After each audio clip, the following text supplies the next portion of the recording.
Welcome to tonight's contest here in East Prairie. I want to make a couple of announcements before things get started here shortly. First of all, the East Prairie Lions Club is having a 50-50 drawing, and that number will be announced after the halftime show tonight. So go down front by the entrance gate and get your 50-50 tickets to support the East Prairie Lions Club.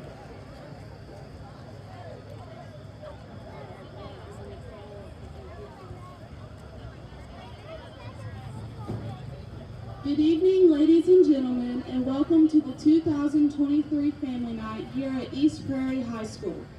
Being involved in extracurricular activities requires time management, dedication, and hard work from our students. We are proud of those who choose to make this effort. We also recognize that it is the support from all the Eagle families that help make our athletic programs such a success. So tonight, we would like to extend our gratitude to the families of these athletes. At this time, we would like to take time to honor our seniors who were involved in football, band, color guard, twirl, and cheer. These seniors will be escorting their parents and guardians down the track and have given them a rose as a token of their appreciation. Our first senior football player is Rudy Arizmendi. He is the son of Leslie DeLuna and the grandson of Barbara Turner. Rudy has been playing football for East Prairie for the past 5 years. After graduation, Rudy plans to move to Florida and begin working.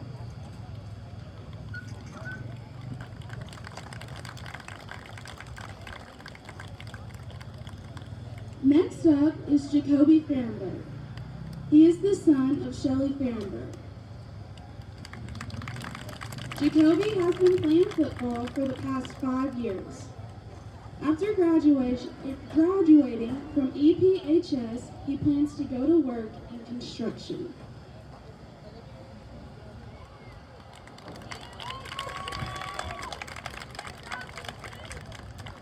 Josh Gephardt is our next football player. He is the son of Glenn and William Gephardt.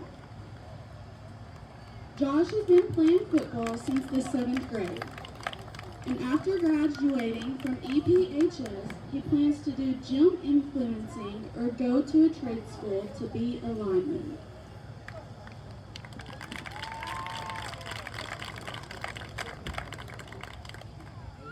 Our final senior football player is Evan Kennedy. Evan is the son of Leslie and Brad Kennedy. This is his first year playing football. His favorite high school memory was pulling the class of 2024 float down the road from KYMO to the First Church of God while the float was falling apart, making them stop about 5 times, and the Jeep was overheating.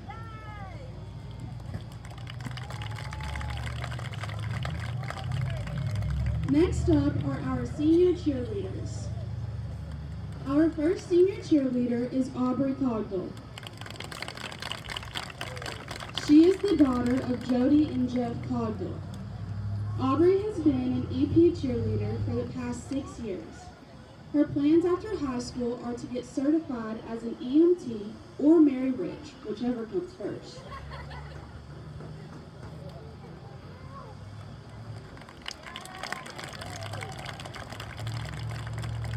Next up is Brinley Ditto.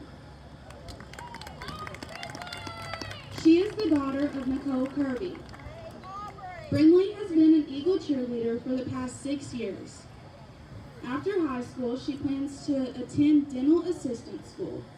After obtaining that certification, she plans to attend college and become a dental hygienist.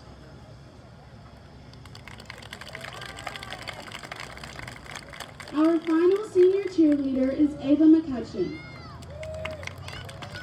Ava is also representing our first senior band member. She is the daughter of Jamie and Keith Lee McCutcheon. Ava has been a member of cheer, dance, and band for the past 6 years.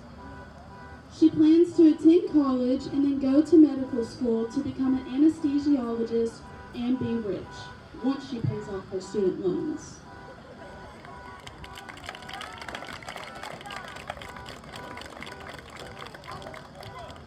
Braden Gore is our next senior band member. He is the son of Tia and Dennis Gore. Braden has been a member of the band for 4 years. His favorite high school memory is the bass competition during summer school with Rhett.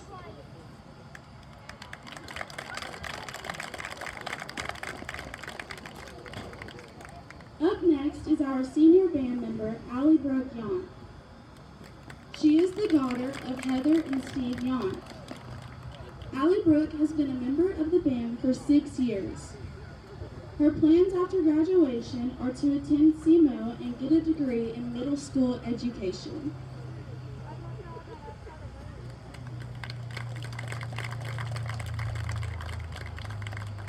Jenna Allred is our next senior band member. Her mother is Jessica Allred and her father is Jonathan Allred. Jenna has been a member of the band for 6 years, and after graduation, she plans to attend cosmetology school.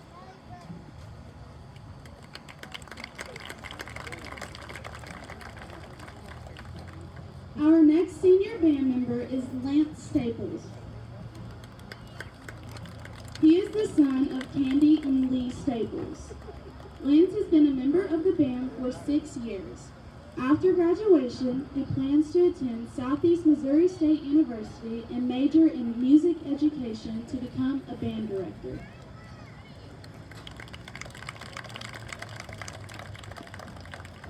Alex Johnson is our next senior band member. She is also a color guard. She is the daughter of Amanda Clark and Michael Johnson and Brad Clark. Alex has been in band for 6 years and in color guard for 3 years. After graduation, she plans to go to college to get her degree in early childhood and elementary education.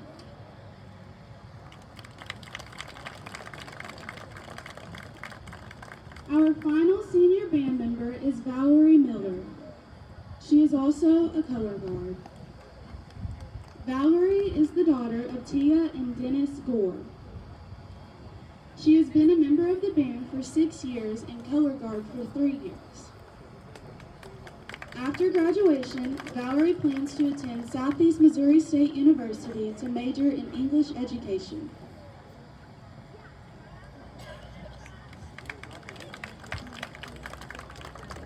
Our next is our senior guard, Tiana Turbo. She is the daughter of Glenna and Kenny Turbo. She has been a member of the color guard for 2 years, and after graduation, she plans to go to college and continue the color guard.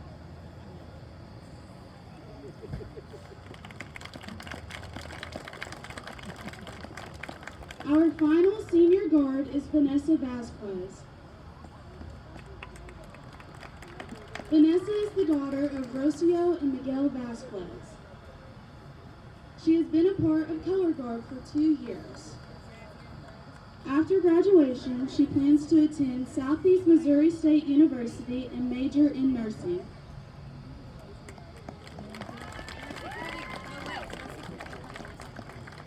Our senior twirler is Kylie Gilliam. She is the daughter of Charles C. Gilliam.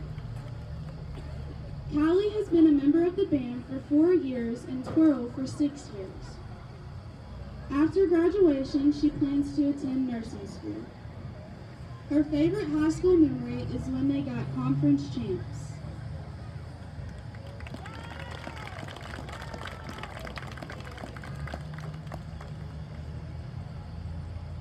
We would also like to show appreciation to our coaches and sponsors. We definitely wouldn't be here tonight without these wonderful people, and they rarely get the thanks and recognition they deserve. The band is directed by Madison Jarrett. The twirlers are directed by Candy Staples. The color guard is directed by Candy Staples and Courtney Binger.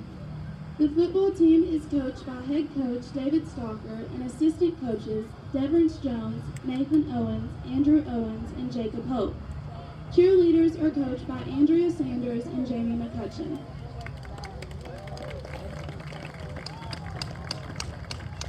At this time, we would like to invite all the parents of our entire football team, cheer team, dance team, twirl, color guard, and band to stand and be recognized by a round of applause. We appreciate all that you do for our student athletes. Let's have a round of applause and appreciation for the dedication these Eagles have shown to our program, as well as for their parents, and last but not least, for the coaches.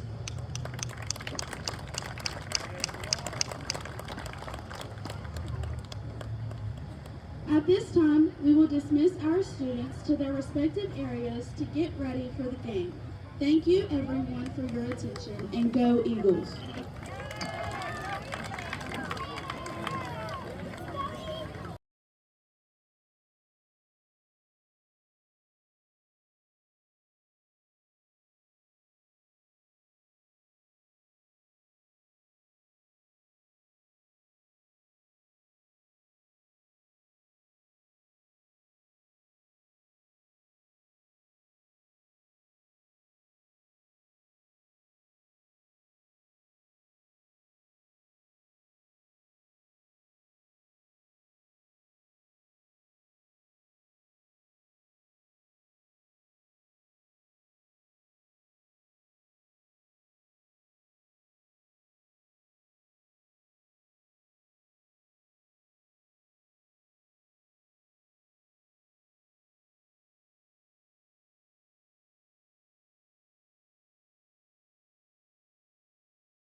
New stream. Okay, share this device. Share screen. Oh, whoops, whoops, whoops. I'm But sorry. you got to get Matt. your Wi-Fi switched.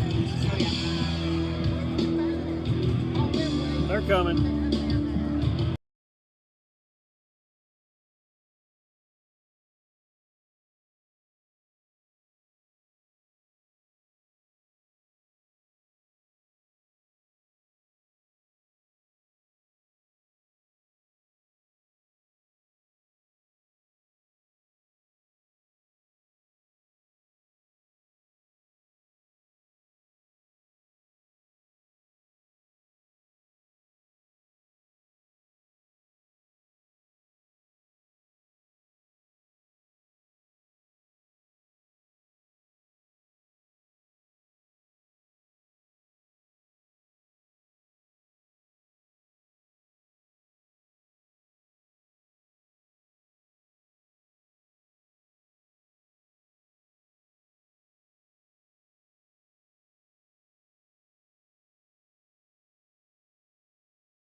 Ladies and gentlemen, would you please rise, and gentlemen, remove your caps for the playing of the national anthem by the East Prairie Marching Eagles, Face the flag. followed by an invocation by Pastor Aaron Powell from First Baptist Church.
Join me in prayer if you would. Dear Father, we thank you for this opportunity tonight for all these young men to be out on the field and to compete against one another. Father, we thank you for everyone who's come out and supported them. We pray for your hand of protection to be upon all of the young men playing tonight. We just pray for sportsmanship to abound among the fans and the players. Father, we pray for safety for everyone as they return home as well. We thank you for all these things. We pray them in the name of Jesus. Amen. Let's go, baby. It's game time. Officials for tonight's contest: referee Kevin Ellis, umpire Rainey Mosby, linesman Lewis Jackson, line judge Ted Trader, and the back judge is Casey Judge LeBron. Barker was on his way, so I feel protected tonight with you guys on either side. Of course, Rob Mayer, an associate circuit judge over in the Stoddard County area, he does broadcast for the Dexter Bearcats, and of course, you being the associate circuit judge in Scott, Mississippi County, I feel covered. I feel covered all the way around here tonight. It's going to be a good night, beautiful weather, and we had senior night a little bit earlier, and now we've got our captains coming onto the field here. Evan Kennedy. And it looks like it's going to be mostly our seniors, Rob, if I'm looking at that correctly. In fact, it is going to be all our seniors. It's going to be number 10, Rudy Arizmendi. Number 28, Evan Kennedy. Number 36, Josh Gephardt. And number 52, Jacoby Feinberg.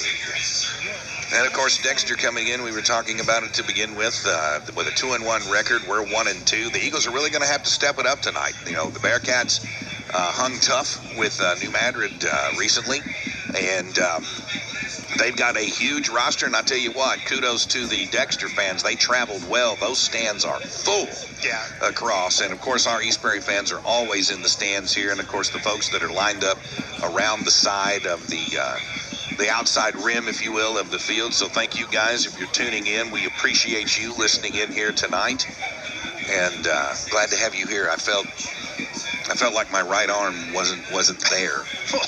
It's been 20 years, man. I know it has It's been 20 years together. The Eagles are going to receive.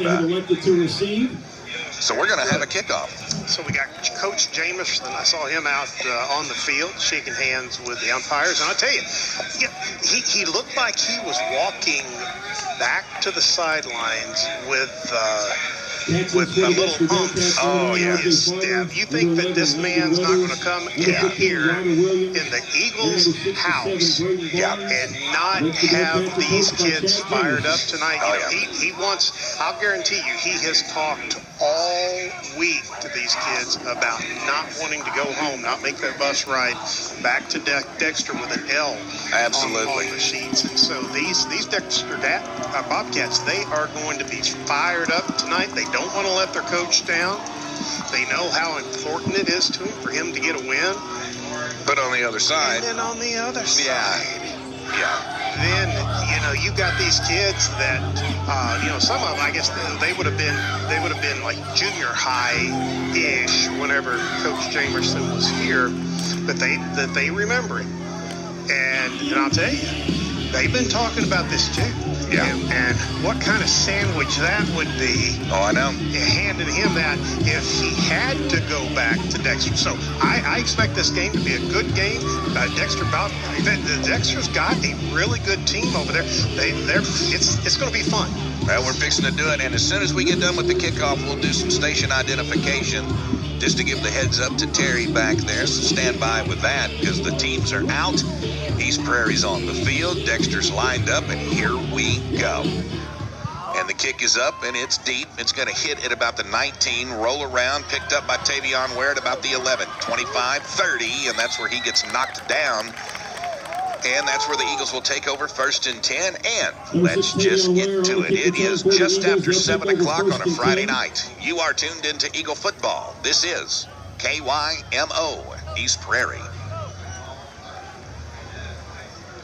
And that was number 42 for Dexter that made the tackle on that Rhett Womble. I'll tell you, Reed, you got to make a good tackle to get one-on-one and expect to bring down Ware, and that young man did it. Well, we've got Ty Wallace back there at quarterback. Good to see him back. Handoff, that's going to be one of those right up the middle runs that looked like to Braylon Cade, and Dexter sniffed it out early. no gain, if anything, on the play. It'll be 2nd and 10 coming up for the Eagles. You know, for the Eagles fans that remember the tenure of Coach Jamerson, that play is just a page out of his book. It really is. And I'll tell you, you know, it was kind of a scrum there, and it was a push. I don't think Dexter got big penetration, but East Prairie really didn't move him on that. Now we're going to do some play action. Rolling out, that is our man. Oh, you got to throw the flag. No flag, broke up on that one. Well, The defender turned around at the last second, I guess. Well, it looked like to me that the ball was just a smidge behind the receiver. Yeah, underthrown a little bit. So he had to turn around, and then there was contact with the defender. But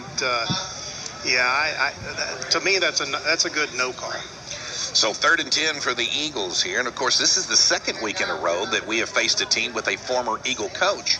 Last week it was Ian Penrod. That's right. An East Prairian down at Portageville. So, Mr. Gephardt. Oh, Josh got a little happy feet. The senior, and you don't see that very often from him. No, you really don't. I mean, matter of fact, he's a 4-year player. And you know I don't know that's not his first offside. If he had one, I don't remember. And you know he's kicking himself right now. Yeah. It's okay. Everybody makes the mistakes. But that cost the Eagle 5. 3rd and 15 now. So, the Eagles have, looks like Markham in the slot. Evan Kennedy is to the short side of the field on the right side. I can't see who's off to the left. Trip Shoemaker. And they're going to pass. They're going to air one out for Markham. Markham puts it up and catches it. And he is across midfield, goes up at the 40, falls down at about the 36-yard line. 1st and 10 Eagles. That's those playmakers. I'll tell you, folks, if that ball could have hit him in stride, Markham was gone. Yeah, that's right. He got in behind the defense. He was double covered. And he gets in behind him, and that ball floated right down into his arms. And I mean, it was a good pass. It was a good pass. But if he could have hit him in stride, that was 6 points right there. Well, that was a big play for the Eagles on 3rd and 15. Markham showing why he's going into week 2 or after week 2, one of the top receivers in Southeast Missouri between he and Wallace, and that was a big one there.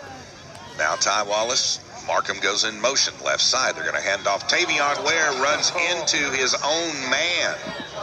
Yeah, we had some motion back there, and we had some kids pulling, and I believe it was probably. I think it was Oatsville. I think it may have been some maybe miscommunication on that play, but Tavion. Normally Tavion is running over. Right. You see him fall forward. He hit him and fell backwards. That was that'd have been a beautiful play if we were on defense. And if we were on defense, that's a heck of a stop. But instead, it's going to cost us about 2 or 3 second down. Officially 2nd and 12. And it's Wallace behind center, showing a little wing T with 2 wide receivers. They're going to pitch it, try to run right side. There's Tavion scooting, skipping, still on his feet. He crosses the 30, inside the 30, to about the 27-yard line. Tavion was cutting into the right, looked like maybe that right guard gap, and then cut in toward the middle of the field. But Reed, did you see how many kids had their hands on Tavion? And that's why I say, normally he's going forward. You don't see him get knocked backwards very much at all, and it's going to make a 3rd down and about 1. Yeah, very manageable here for the Eagles at the Dexter 27. Eagles got the opening kickoff. This is their first drive on offense, and they're trying to make a statement here early in this contest. Handoff, Braylon Cade. Oh boy, he hit the line of scrimmage, and I don't know what that's. I don't think he got it. No, I don't think he got it. I think he got back to the line of scrimmage. And Coach Jamerson is not liking the spot. Now that's something. So many things change in life. Right. That's one thing I doubt we will ever see change. 4th and short. Braylon Cade again. This time he gets it. He got the push that he needed. He gets forward, and on a fourth down, that was a gamble from about the 26 and a half. We needed about just under a yard. We got it. Well, And so big first down for the Eagles. They just put that on the shoulders of Cooper Oldsville. They said, Cooper, we've got to get a yard. And that's exactly where he went. He got right up in behind Cooper. Cooper was able to push his man back, and they got the first down. Now we stack it in the backfield here. A little I formation look. It's going to be play action. Throwing it. He's got him wide open. And that is Markham. That's a 24-yard touchdown for the Eagles. Hold on, everybody. Hold on.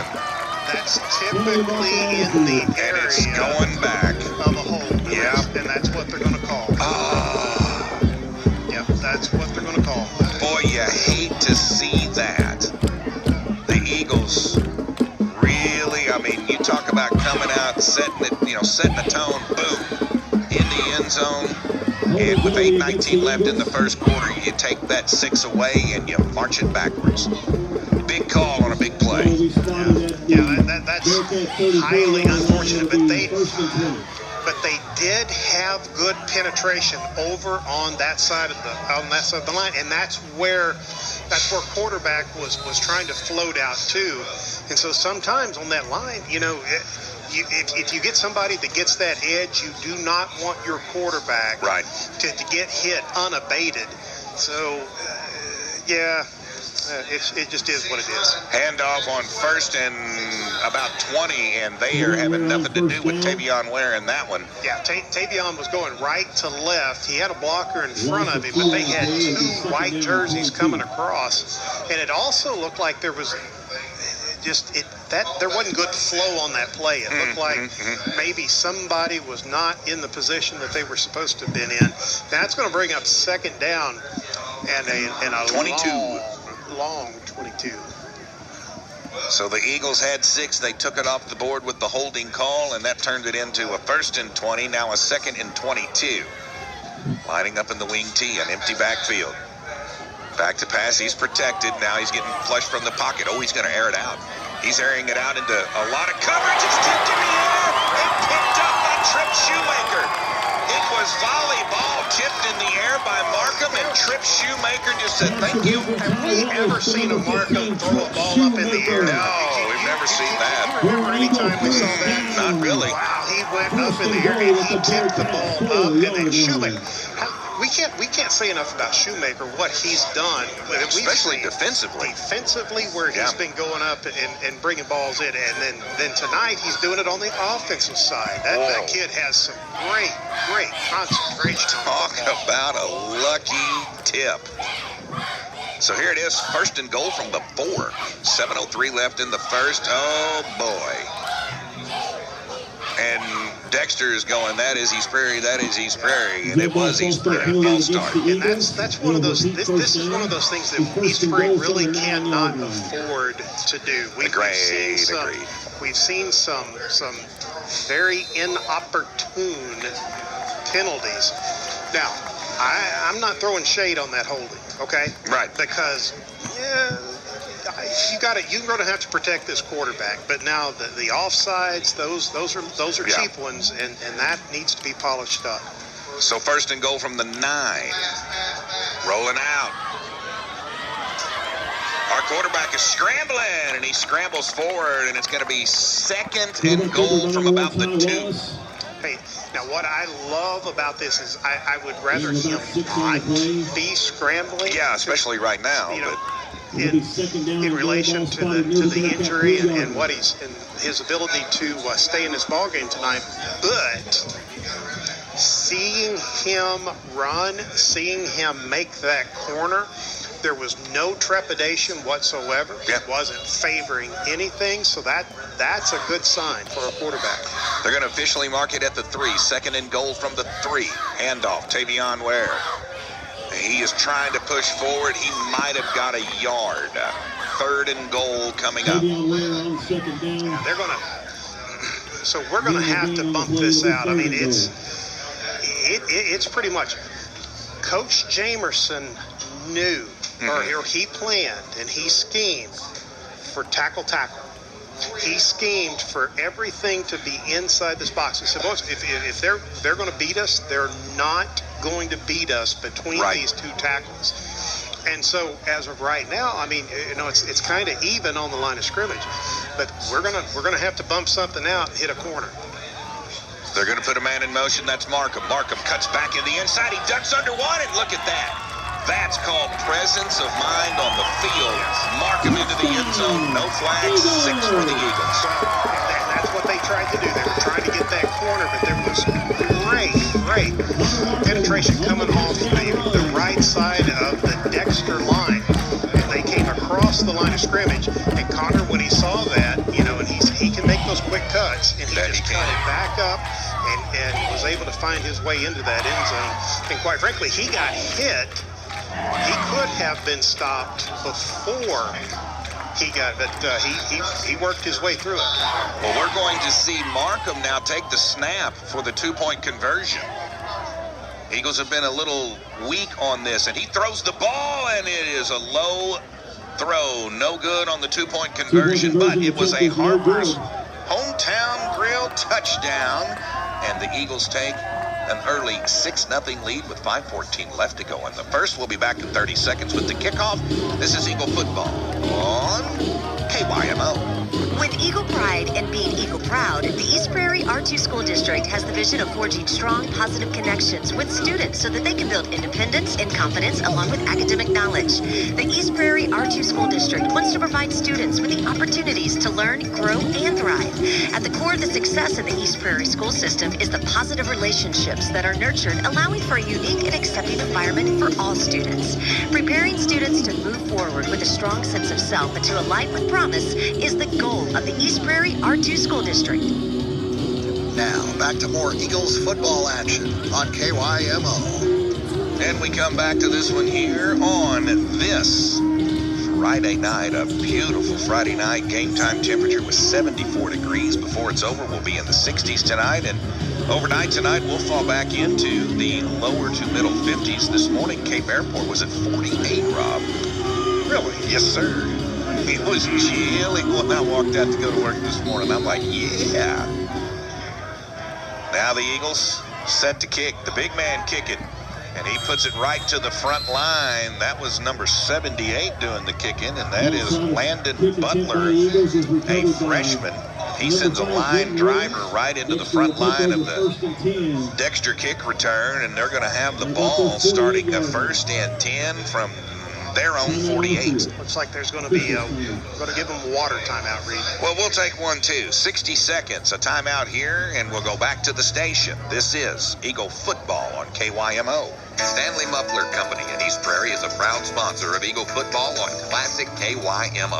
Manufacturer of aluminized tractor mufflers and industrial exhaust systems, Stanley Muffler specializes in OEM replacement mufflers and exhaust products for domestic and foreign agricultural tractors. Every Stanley Muffler customer knows they are buying a specialty designed, quality part for their machine every time. Stanley Muffler Company of East Prairie, proud sponsor of Eagle football on Classic KYMO.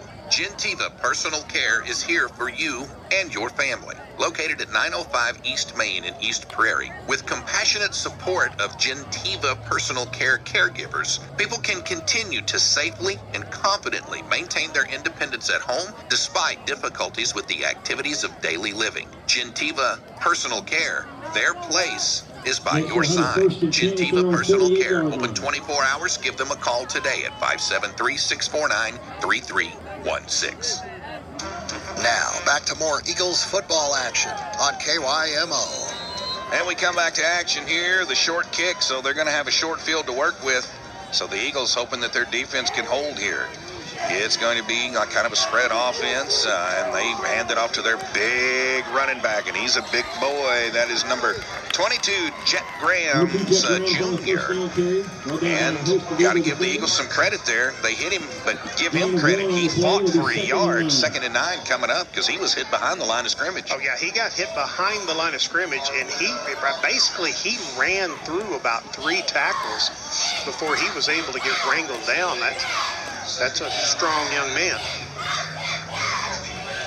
Got one lone wide out over to the left, one on the right side in the slot. comes a little scat back. Number 7. He's cutting through the Eagle defense. He's gone. He found the slant. 10-5. Pylon. Touchdown, Dexter. Yeah, he came around the left side of that Dexter line, and then when he came out, Reed called him a scat back. He's not a real big kid, and he just started working his way back to the right of the football field, and it was almost like East Prairie just lost him. Nobody really knew where he went until he ran by him. Yeah, until he ran past him. And, yeah. And he's got some feet on him. He can pick it up, set it down. That was Will Gertley, I guess is how you pronounce his name. Is that right? Getley? Was that him that ran the ball? Lee Michael McDonald. Lee Michael McDonald, he said, ran that ball. Number 7, not 17, and Extra point attempt. they go for the extra point kick, and they got it. And Dexter now takes a 7-6 lead over the Eagles. Eagles come back with the kickoff in 30 seconds. We go back to the station. This is Eagle Football on KYMO.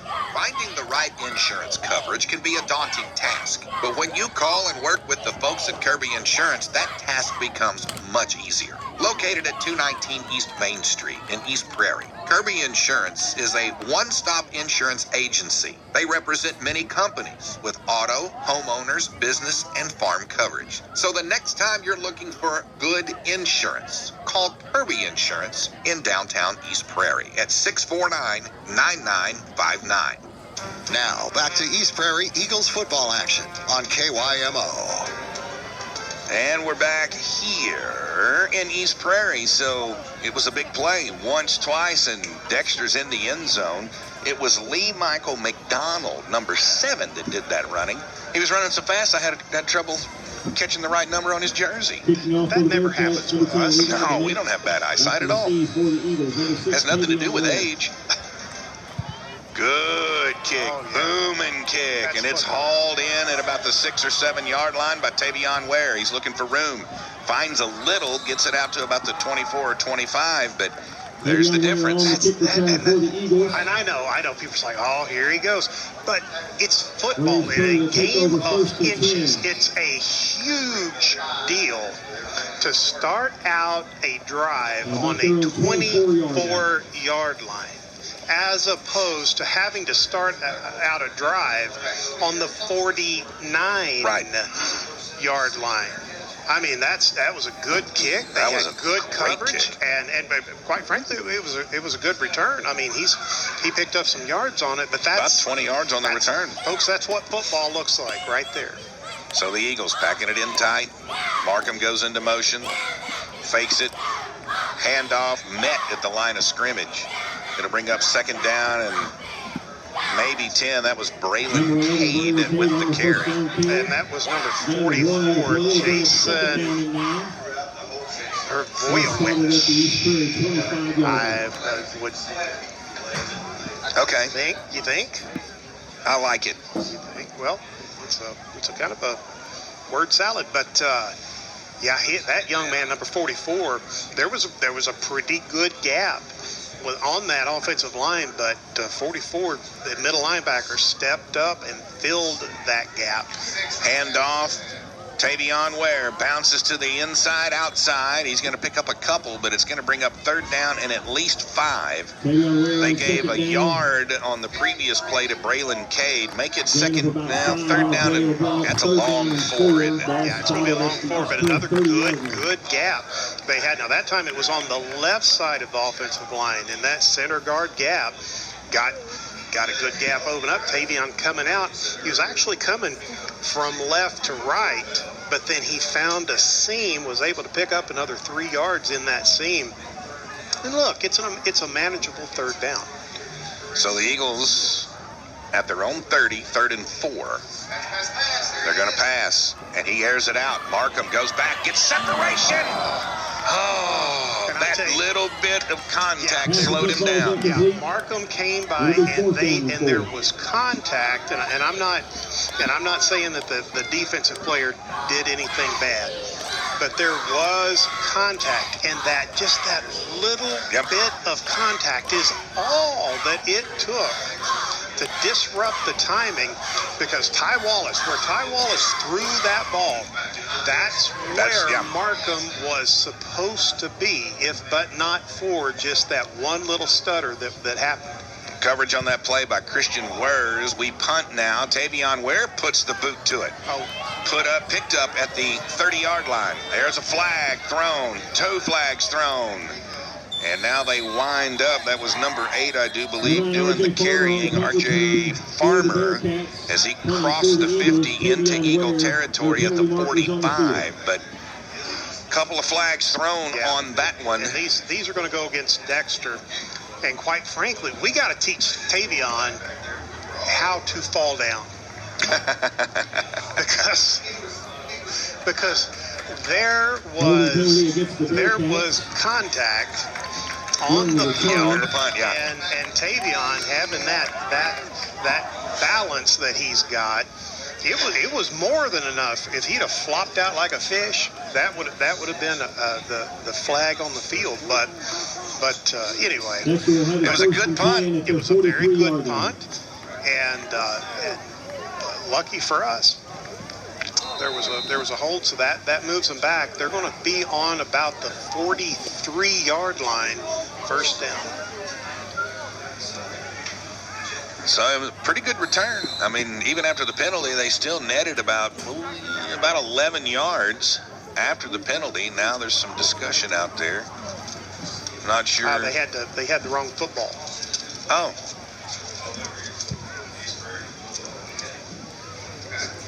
Was it? East Prairie said, "Give me my football back." I guess that's my football.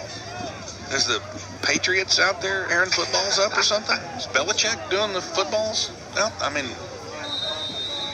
All right, let's get going here. Now we've got the proper football, and here come the Bearcats. It's going to be a quick snap, handoff to number 9. He goes slashing and dashing off the right side, and he crosses midfield. A couple of Eagles wad him up at the 44. That is 1st and 10 for. 1st and 10 at the East Prairie 45. That time, for the Bearcats. That time the win goes to the offensive line of Dexter. They moved the line of scrimmage back. We had kids making some hand tackles at the line of scrimmage, but these are some strong runners. He's a big, tall runner, too. That's R.J. Farmer. Now they're going to hand off to the big boy, number 2, and he found a hole in the line, and he rumbles forward across the 40, 35, out to about the 30, 31. Another Bearcat first down with 2:09 left to go here in the first quarter. Jack Graham, number 2, is the prototypical running back. He's north-south. He hits the hole hard, and he those legs do not stop. Oh, and the Eagles got jumpy. Hard count by the quarterback. That's number 16, Jackson Howard, at the quarterback. And he had the right inflection. And it wasn't just one Eagle, it was Eagles, plural, that jumped on that one. So now Dexter facing a 1st and 5, and they are at the Eagle 26, leading 7-6 here in the first quarter. And it's number 2. Man, they found something on the right side of their offense. He found another big hole. He's ahead for 5 and some change. Another Dexter first down. Well, this is no secret. How many times over the years have we seen this exact same play? Exactly. Coach Jamerson, this is his bread and butter, and he's got an offensive line out here that are moving bodies. Yes. And that's, a lot of times you can get a team to jump off sides quicker with a good offensive line than you can the inflection from a quarterback. Now they're going to try to run a jet sweep. Lee Michael McDonald, there he goes. 10-5, scooting, moving. He has got quick feet and good eyes. He was dodging and weaving and moving. 1st and goal, Dexter. Well, he ran back. I know that Tavion missed him twice on that one, and they called him on back in. Said come over here. I'm not sure what's going on with Tavion. I don't know if he's over on the sideline and kneeled over. So Dexter knocking on the door. First and goal from the Eagle 2. Howard. Graham behind him. They're going to pitch it real quick to R.J. Farmer, and there's a flag going flying on that one. That one may come back. Had a pretty good, looked like a hold. Kind of towards the left side of their offense. Yeah. Indication is holding against Dexter. So that takes the touchdown off the board. The Eagles had one earlier in this quarter with 47 seconds left to go here in the first quarter. So that's going to back Dexter up. And it'll make it first and goal from about the 11-yard line. They're bringing Mark Gammons out and bringing in Brandon McCutcheon. He's a big boy. He's a big boy. Mark Gammons is not a small toddler. No, not at all. There we go. Let's count it off again. And there they go. Now it's going to be at about the 13-yard line. It'll be first. Well, we had that rule change this year. That's right. Which the penalty was at the line of scrimmage, but which was on the 2 or 3 yard line. Yeah. So all the holds are from the line of scrimmage, not from where the offense occurred. So now Dexter comes out and they're showing some wideouts. One in the slot. And now Farmer's going to go into motion, and he gets the handoff over to the right side. He's trying to bounce out to the outside. He does, and he bounces all the way into the end zone. 6 for Dexter from 12 yards out, and it's 13-6 Bearcats. We've got to be able to contain that outside, and we had one streaking across, but they had a red helmet on him, and then the running back was able to cut inside, and there was no backside flow coming down to help shore that up. I mean, there was just nobody out there. So they're going to try for the extra point again. That is number 10, and nice. So that's a nice kick. That is Levi Dement doing the kicking. They've got themselves a place kicker. And he's put 2 through the uprights after 2 touchdowns, and it is 14-6 Dexter. Eagles will get the ball on the kickoff when we come back in 30 seconds. This is Eagle Football on KYMO. Local, limitless, fiber, internet, TV, and phone.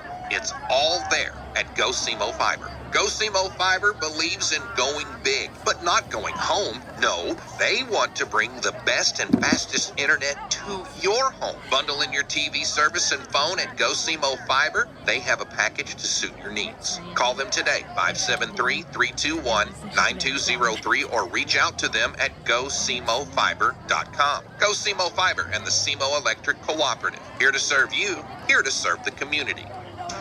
Now, back to more Eagles football action on KYMO. And we come back to this one here. And Dexter going to do the kicking. And let me tell you something. Levi Dement for the Bearcats has a leg. He puts it. It's bobbled, picked up by Tavion Ware. He's looking for some room. He picked it up at the 5. He gets it just across the 20. And that's where the Eagles will start their next series on offense with 34 seconds left to go here in the first. Getting a score update. Portageville is under the lights in Scott City, and they are leading Scott City 14-6. That was that's one of those games in southeast Missouri that folks were paying a lot of attention to. Oh, most definitely.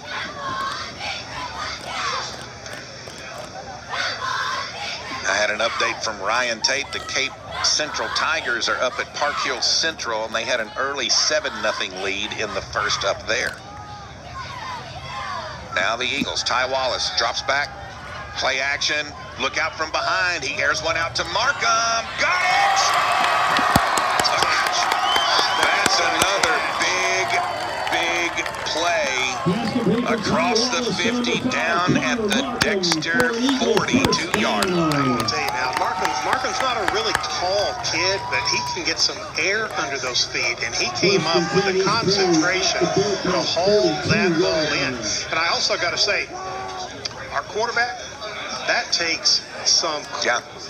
You got to be cool as a cucumber because he stood in there and he had to launch that ball knowing that he had a defender coming over, and he knew he was going to get hit. Yep.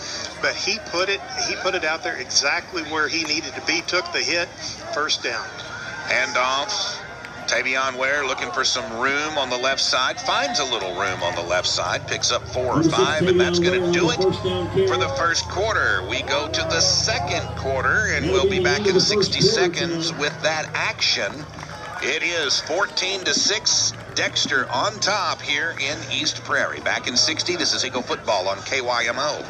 It's a coffee shop, a clothing store, a gift shop, all in one. It's the Front Porch in downtown East Prairie. Just off Washington, look for the Big Blue House. Offering specialty coffees and teas, men's, women's, and children's clothing, candles, homemade soap, gifts for all occasions.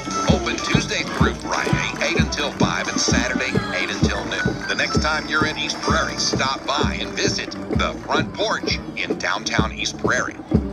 Whether it's just a night out with a loved one, a party with friends and family, or a business meeting, Sandy Ridge Smokehouse has you covered. At Sandy Ridge, their friendly and inviting atmosphere is customer-oriented to suit every need. Dine in at a regular table, sit out on the porch or patio, or choose a snug for a more intimate setting. Sandy Ridge has catering available, and you can order online. Check them out on Facebook. Sandy Ridge Smokehouse, just outside of East Prairie on Highway 80 West. Let Sandy Ridge serve you today. Now, back to East Prairie Eagles football action on KYMO. And we come back to action here. It's second quarter, and Rob, all in all, you know, the Eagles, they're hanging tough here, but we're going to have to figure out something in our run game to perpetuate drives. We can't rely on the 30 and 40-yard bombs. That's really been the big highlights on our offense so far. But those bombs are what can help counter that big defensive line, force those linebackers to respect the pass and pull back a little bit. Oh, no. Movement on East Prairie. One of the Dexter guys jumped, and one of our guys jumped, and that's going to cost the Eagles 5. So they're going to call it against the defense. Yeah, they're going to say. Oh, wow. Got lucky on that one. Against the Bearcats. Well, we'll take that. Well, and it was close. Because I think Evan did take the step, but it looked like to me that Evan took the step after the defensive end moved. Right. So, anyway. So let's see here what the Eagles, if they can take advantage of this second down and a long 3 now after the penalty. They are at the 31 of Dexter, and I think the Eagles... No, hold on a second here. He's telling the East Prairie coach to kindly go back to the sideline. Yeah, I'm not real. Coach Stalker was a little animated here. So I don't know what that was about. It's hard to tell, but no, I think he's contesting. It looks like maybe he was contesting a spot. I'm not sure. Okay. Well, so and the Dexter folks over here are saying, yeah, he should have. It should be 2nd and 1. And I think you're right. But instead, it's across the middle, and it is off the hands of Trip Shoemaker, and almost was another deflection catch because it went right off the shoulder, but just behind Evan Kennedy. Number 15, Trip Shoemaker. So 3rd down coming up. You know, that time, Ty, I think he just faked out his own receiver, because you see Ty just make these very finesse type passes, very soft, and you know, maybe the receivers kind of get used to that. That time he couldn't do it. He had to thread a needle, and I'll tell you, this young man can put some pepper on a ball when he wants to. Empty backfield. They come after him, and he had to get rid of it quickly. And in fact, it was a barn door open. They sent everybody, it looked like, on that one. But he tried to dump it off to Markham, but he just couldn't get anything underneath it. Yeah, and I think that was probably a screen. I really do, because you saw the lineman come up, kind of pop, and then defense comes off. But you have to sell a block. You have to get something on somebody. You can't just let them free flow.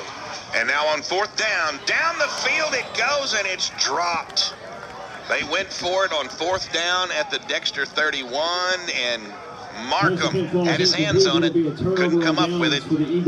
And it is a turnover on downs. Dexter gets the ball back, leading 14-6 here early in the second quarter. It looked like to me that Markham was really not, he wasn't the intended receiver. Markham was just trying to come over and try to maybe haul that ball in, and I'm glad he did, because the receiver that the ball was going to be closest to looked like Tavion. Yeah, he never turned around. And there was a Dexter man there, and he was one that helped break that up. So now Dexter comes back out, and the man in the white hat, start the play clock, he said, and here we go. Dexter with the ball at their own 31. They're going to give it to R.J. Farmer. He's going to run left, and he is running. And he keeps running, and he runs across the 40 out to about the 44, and that'll be first down yardage for the Bearcats. It's the same play. Same play. It's a jet, and they run the jet left. They run the jet right. And East Prairie just hasn't quite figured out what they're supposed to do to stop that. And I know Coach Jamerson, and what Coach Jamerson is going to do, as long as that horse is running, he's going to ride it. Let it run. He's going to ride it. And why wouldn't you? Here it comes, first and 10 from the 44. They're going to hand it right off to big number 2, and he is met at the line of scrimmage. Gephardt, number 36. Yeah, Gephardt came in, met him at the line of scrimmage. He's still going to pick up about a yard, maybe 2, maybe yard and a half on that play. All spotted near the Bearcat 47-yard line. That was two strong kids that that was. And credit to Gephardt. I mean, he stood him up and ended that run. Like you said, though, the momentum still carried him forward. Now Dexter on second down and 8. They're going to pass. They're going to pass to the flat on a slant, and they got him. He cut inside, tripped Shoemaker, and now he's off to the races, and that's the end of it. Touchdown. That was number 12 that cut inside, Nolan Alford, and they took it 53 yards into the end zone. It's just a little slant over here off the right side, Rob. Yeah, and he's the wide receiver far right, and he slanted in. Shoemaker had him originally. There was some contact at the line of scrimmage, but I think Shoemaker thought he was going to get some help on the inside, because he's going to be deep responsible over on the far side, and he did not get that help that he was expecting. And so the point after attempt for Dexter is good, and it's 21-6. The Bearcats extend their lead with 10:07 left here to go in the second. Back in 60 seconds with the kickoff. This is Eagle Football on KYMO. Your hometown Sonic in East Prairie is ready to serve you breakfast, lunch, or dinner. Sonic has something for everyone in your family. Cheeseburgers, hot dogs, chili dogs, chicken sandwiches, and tenders, fries, tots, shakes, frozen drinks. So much to choose from. Open every night until 10 p.m. Make your hometown Sonic in East Prairie your stop for great food at a great price. Sonic Drive-In of East Prairie. Eagle proud and an Eagle sponsor of East Prairie football on KYMO. Missouri Delta Medical Center, your regional hospital in Southeast Missouri, is focused on your health needs today and in the future. Missouri Delta Medical Center provides comprehensive quality health care for you and your family, with some 20 clinics throughout the region, including Sikeston, Charleston, New Madrid, Benton, Chaffee, and Dexter. Missouri Delta's patient liaison will help you find the quality health care provider you need. Missouri Delta Medical Center, growing and expanding services and facilities, proud to serve the people of Southeast Missouri with friendly, compassionate care. Now, back to more Eagles football action on KYMO. Well, there must have been some after action on the point after, because referee came out, signaled, and it went against Dexter, so they're going to be kicking off from their own 25-yard line, so a little bit of a break here for the Eagles. They desperately need to get something going on this possession. Another nice kick, picked up at about the 20-yard line. Ooh. And that was Tavion Ware that got wrangled Tavion Ware on down. the That kick almost looked return. like a face mask. But it Across wasn't. the He just 30-yard got line, grabbed trying and to take yanked over first around. and 10 at their own 32 Decent yard. yardage for the Eagles, but they're still going to be kind of back there around the 30-32 yard line. But another beautiful kick from Dement of the Bearcats.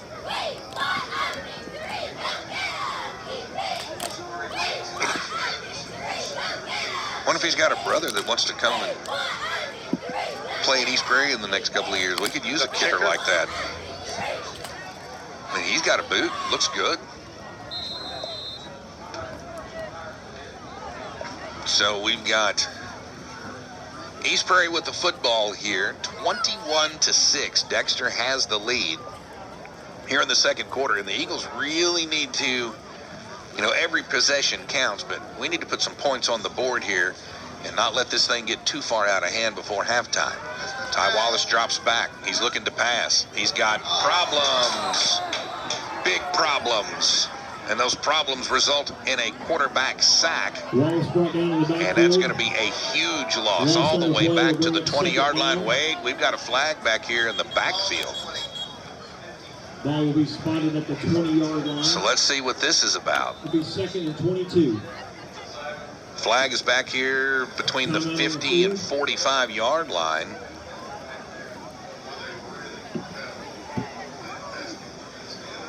So let's see what the call is. Personal foul. Personal foul. Personal foul penalty called against the Eagles. Wow. Some personal fouls. So one will get declined. The other one's going to be 15 yards. It was a dead ball. I mean, it happened well into the backfield, the secondary. What in the world would have happened out there? I don't know. But evidently That's it was.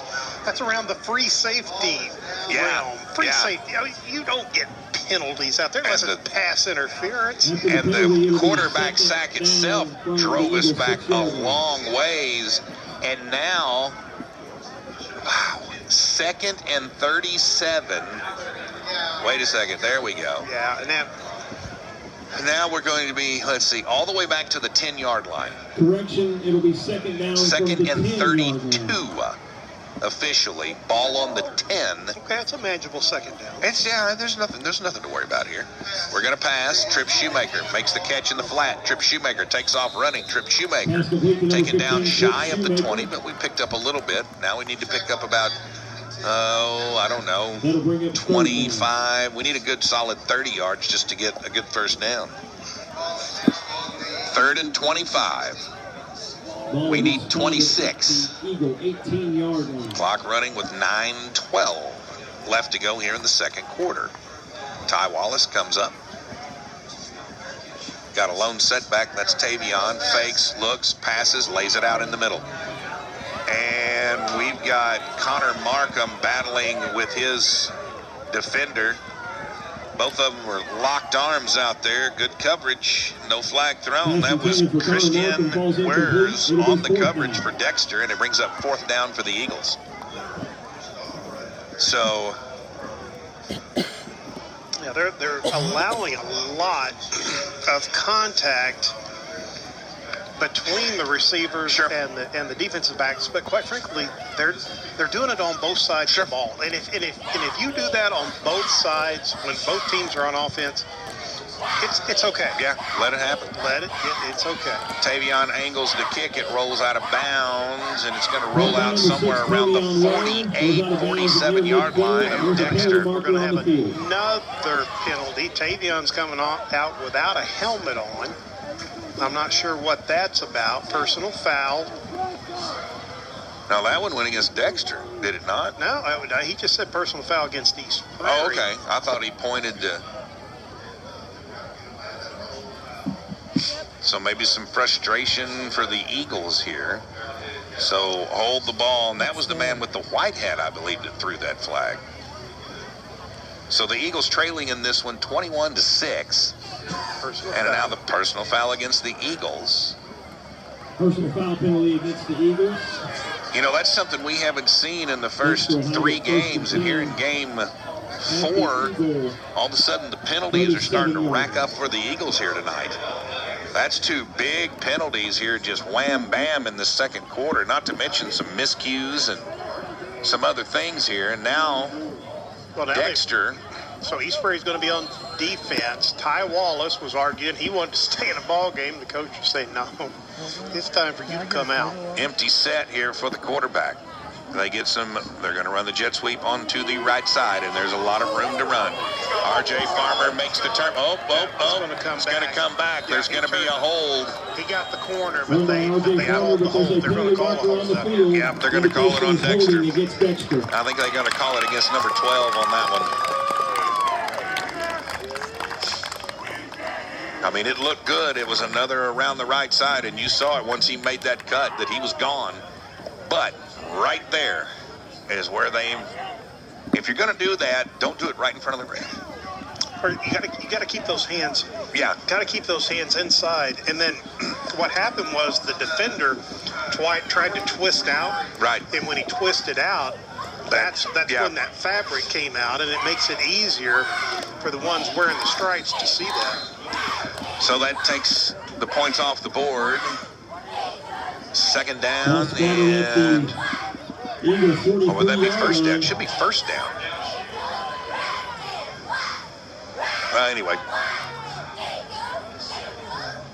2nd and 15, and they're going to do a little counter, and well, there goes big number 2. He's rumbling. He picked up the 5-6, and they keep running. And he's finally out of bounds, but not before he picked up first down yardage. I counted 5 East Prairie Eagles that not just as he runs by kind of reach out and grab. I'm talking that had legitimate chances to tackle this young man, and he ran through every one of them. You're not going to tackle him at the shoulder pads and around the chest area. You're going to have to go waist down. You're gonna have to thump that. Yeah, because he is big and powerful, and he showed it right there. 1st and 10 at the Eagle 23 for Dexter. And they've been pretty much doing what they want to, and here comes McDonald. He's got some room, and he made someone miss. He made another one miss, and now he's inside the 5, 1st and goal for Dexter. Number 7, McDonald on the first down run. Tell you what, McDonald, Lee Michael McDonald is deceptively fast out there. Yeah, and that was a reverse. He was over on the left side of the line, coming back to the right against that flow. And he's able to hide, he's able to get in there and just kind of maneuver his way around. And also, he's making kids miss. When you see him when he does get tackled, it's typically from the side. There's nobody that's been able to square up on that young man. Yeah, he's slippery. So here it is, 1st and goal from the 3. Howard's going to do a quarterback keeper. They faked it to Farmer. He found the hole, and he walked it into the end zone for 6. It's 27-6 Dexter with 7:42 left to go here in the second quarter.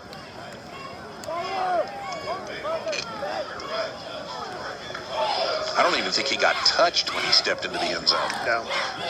By the time, that was a great, they sold that play. They've been running sweeps, and now they're going to try for 2. It was a bad snap, and they ended up getting it. The holder, number 15, finds number 1.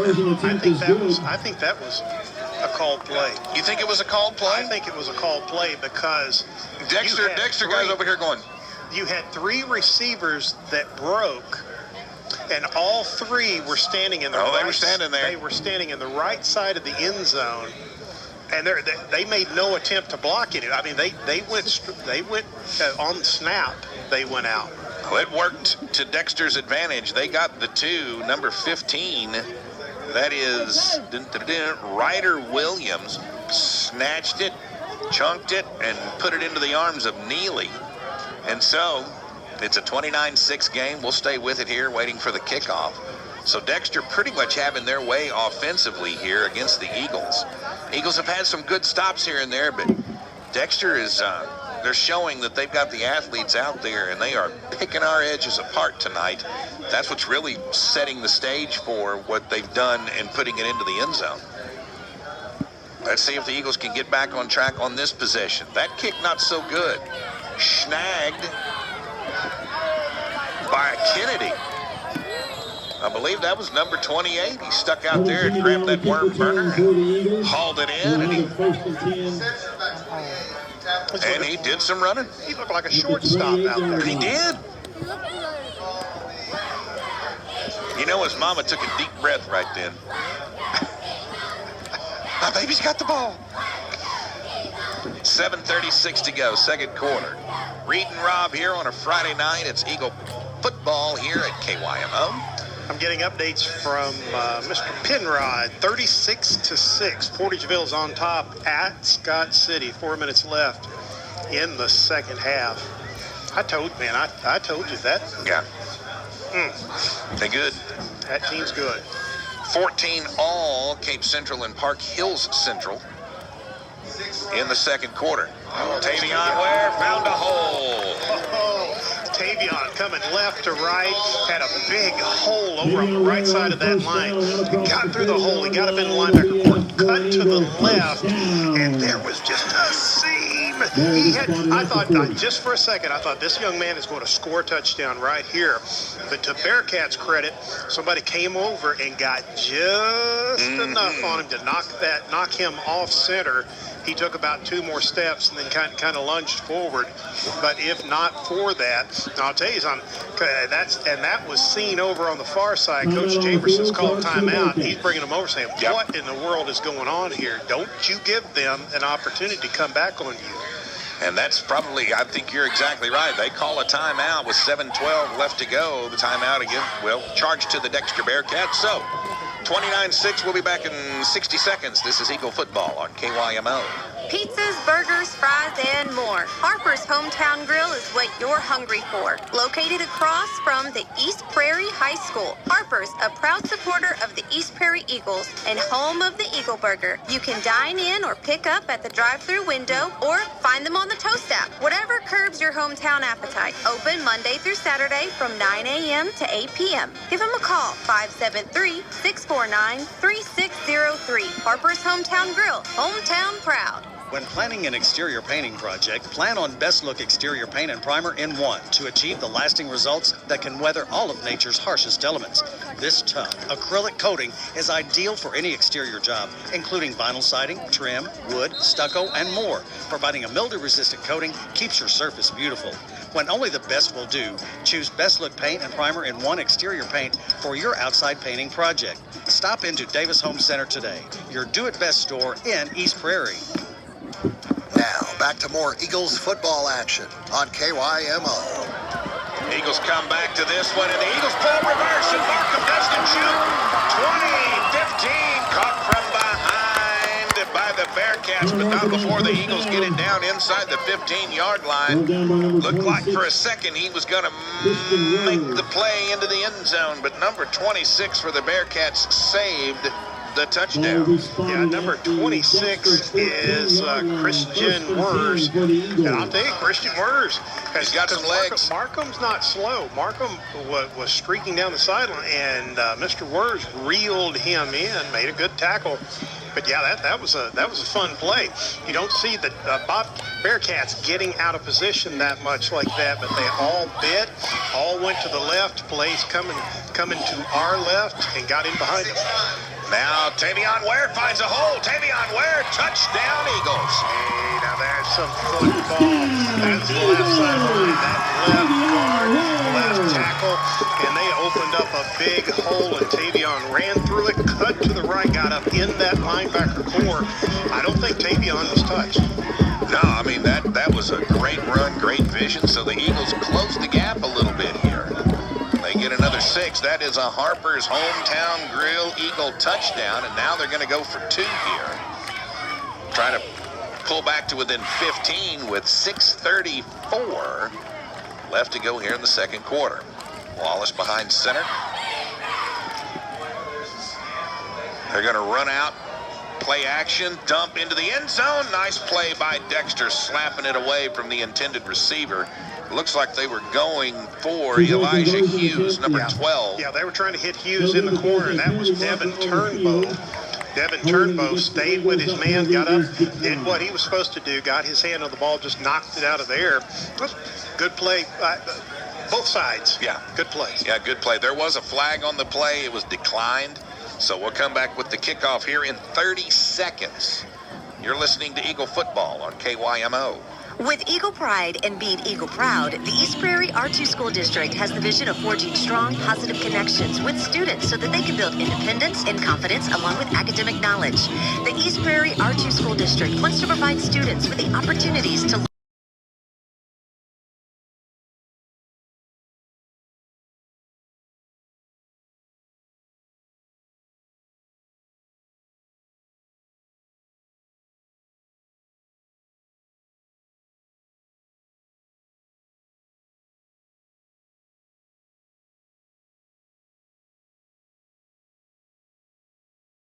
Barker, Friday night. It's 8 o'clock.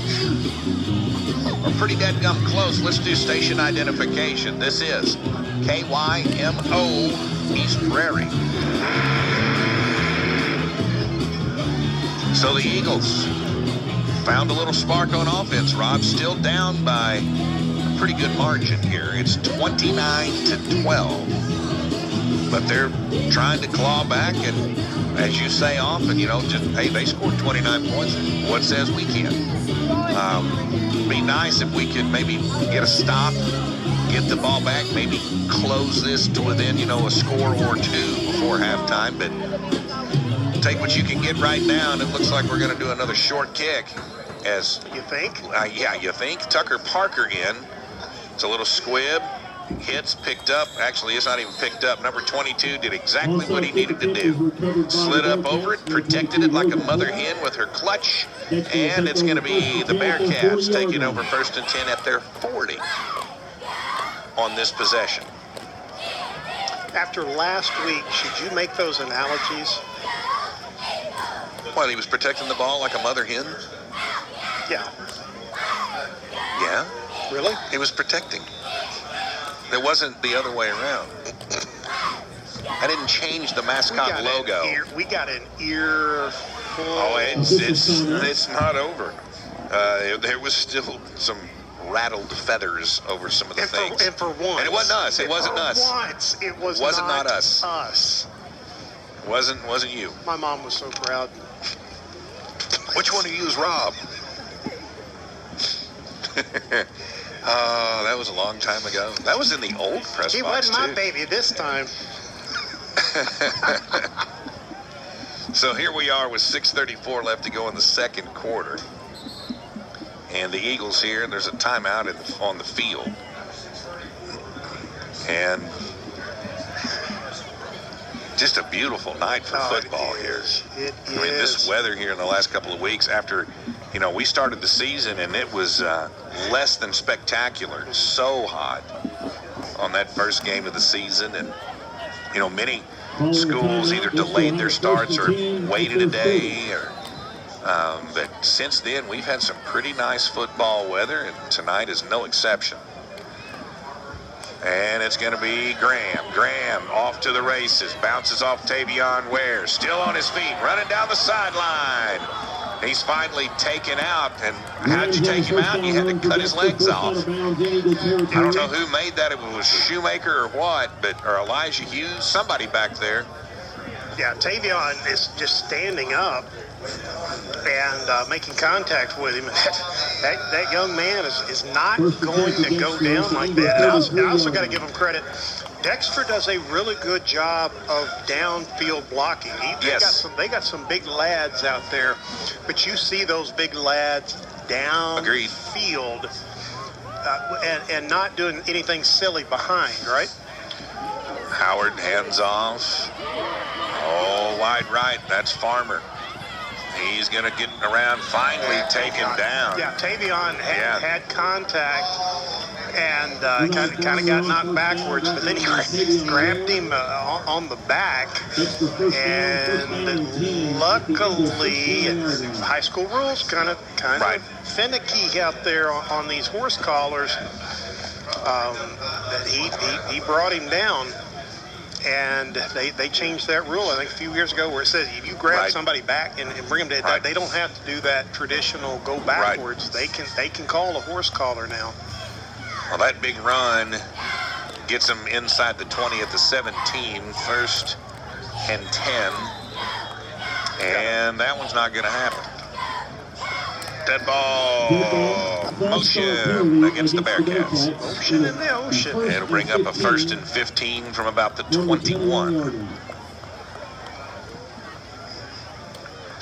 Clock at 5:25 left to go here in the second quarter.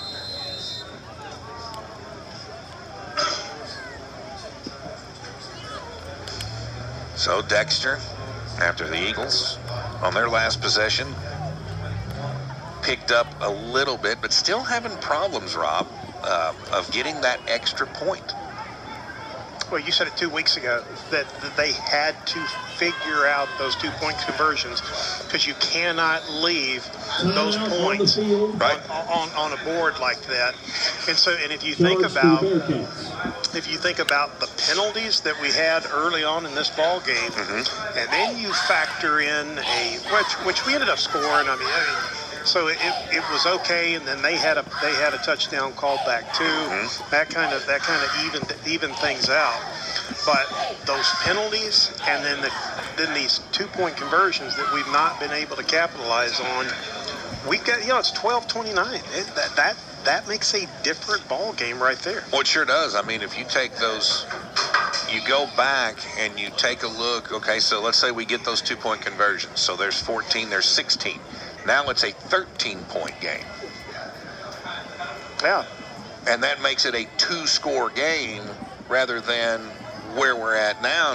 You know what I mean? Yeah. It like you said, it changes the complexity of things. I'm just amazed that you throwing down that math. Hey, occasionally, hold on a second. I mean, impressive. I'll be like Will Ferrell in that school movie, Old School, where he had that moment of clarity against James Carville in debate, and then he went, "What happened?" Shake it off, like everybody just staring at him.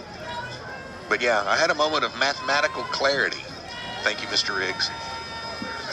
They're going to go to pass. Howard over the middle, wide open. That's just complete breakdown in the secondary. We had one receiver out. They had a setback come around, and there was no one anywhere near that receiver. And it was just that's just bread and butter right there. Oh yeah. And were it not for the ball just being a little off the mark, that would have been 6. Instead, it's going to be first and goal from the 1 for the Bearcats with 4:40 and counting on the clock. Basically, Dexter sneezes and they're in the end zone. Howard ready to take the snap, hands off to Graham. Graham plunges forward. That should do it. Waiting for an indication here. He didn't make it. Yeah. Really? Well, way to go, Eagles. Hey, I mean, that was this angle. Impressive. I thought he had enough, but they stopped him cold at the line of scrimmage. And that is the first time, I think, tonight that we've seen that young man get stopped at a line of scrimmage. No gain, so second and goal from the 1. Way to go, Eagle defense. And this time, no cigar. Looked like they handed off to Farmer. Yeah, Farmer came around from the right, going left, and just kind of got in behind those lead blocks on the right side of the defensive line for East Prairie, and he made that look easy. 35-12 the score for this Bearcat squad, and it brings out Dement, the kicker. He's going to try for the PAT here. Last time, it ended up being a 2-point conversion. Snaps a little high, the kick is down, and it's up, and it's good. Beautiful kick. 36-12. Dexter with the lead, and we'll be back with the kickoff to the Eagles. They'll try to answer back here in the second quarter. It's kickoff coming in 60 seconds. This is Eagle football on KYMO. Stanley Muffler Company in East Prairie is a proud sponsor of Eagle football on Classic KYMO. Manufacturer of aluminized tractor mufflers and industrial exhaust systems, Stanley Muffler specializes in OEM replacement mufflers and exhaust products for domestic and foreign agricultural tractors. Every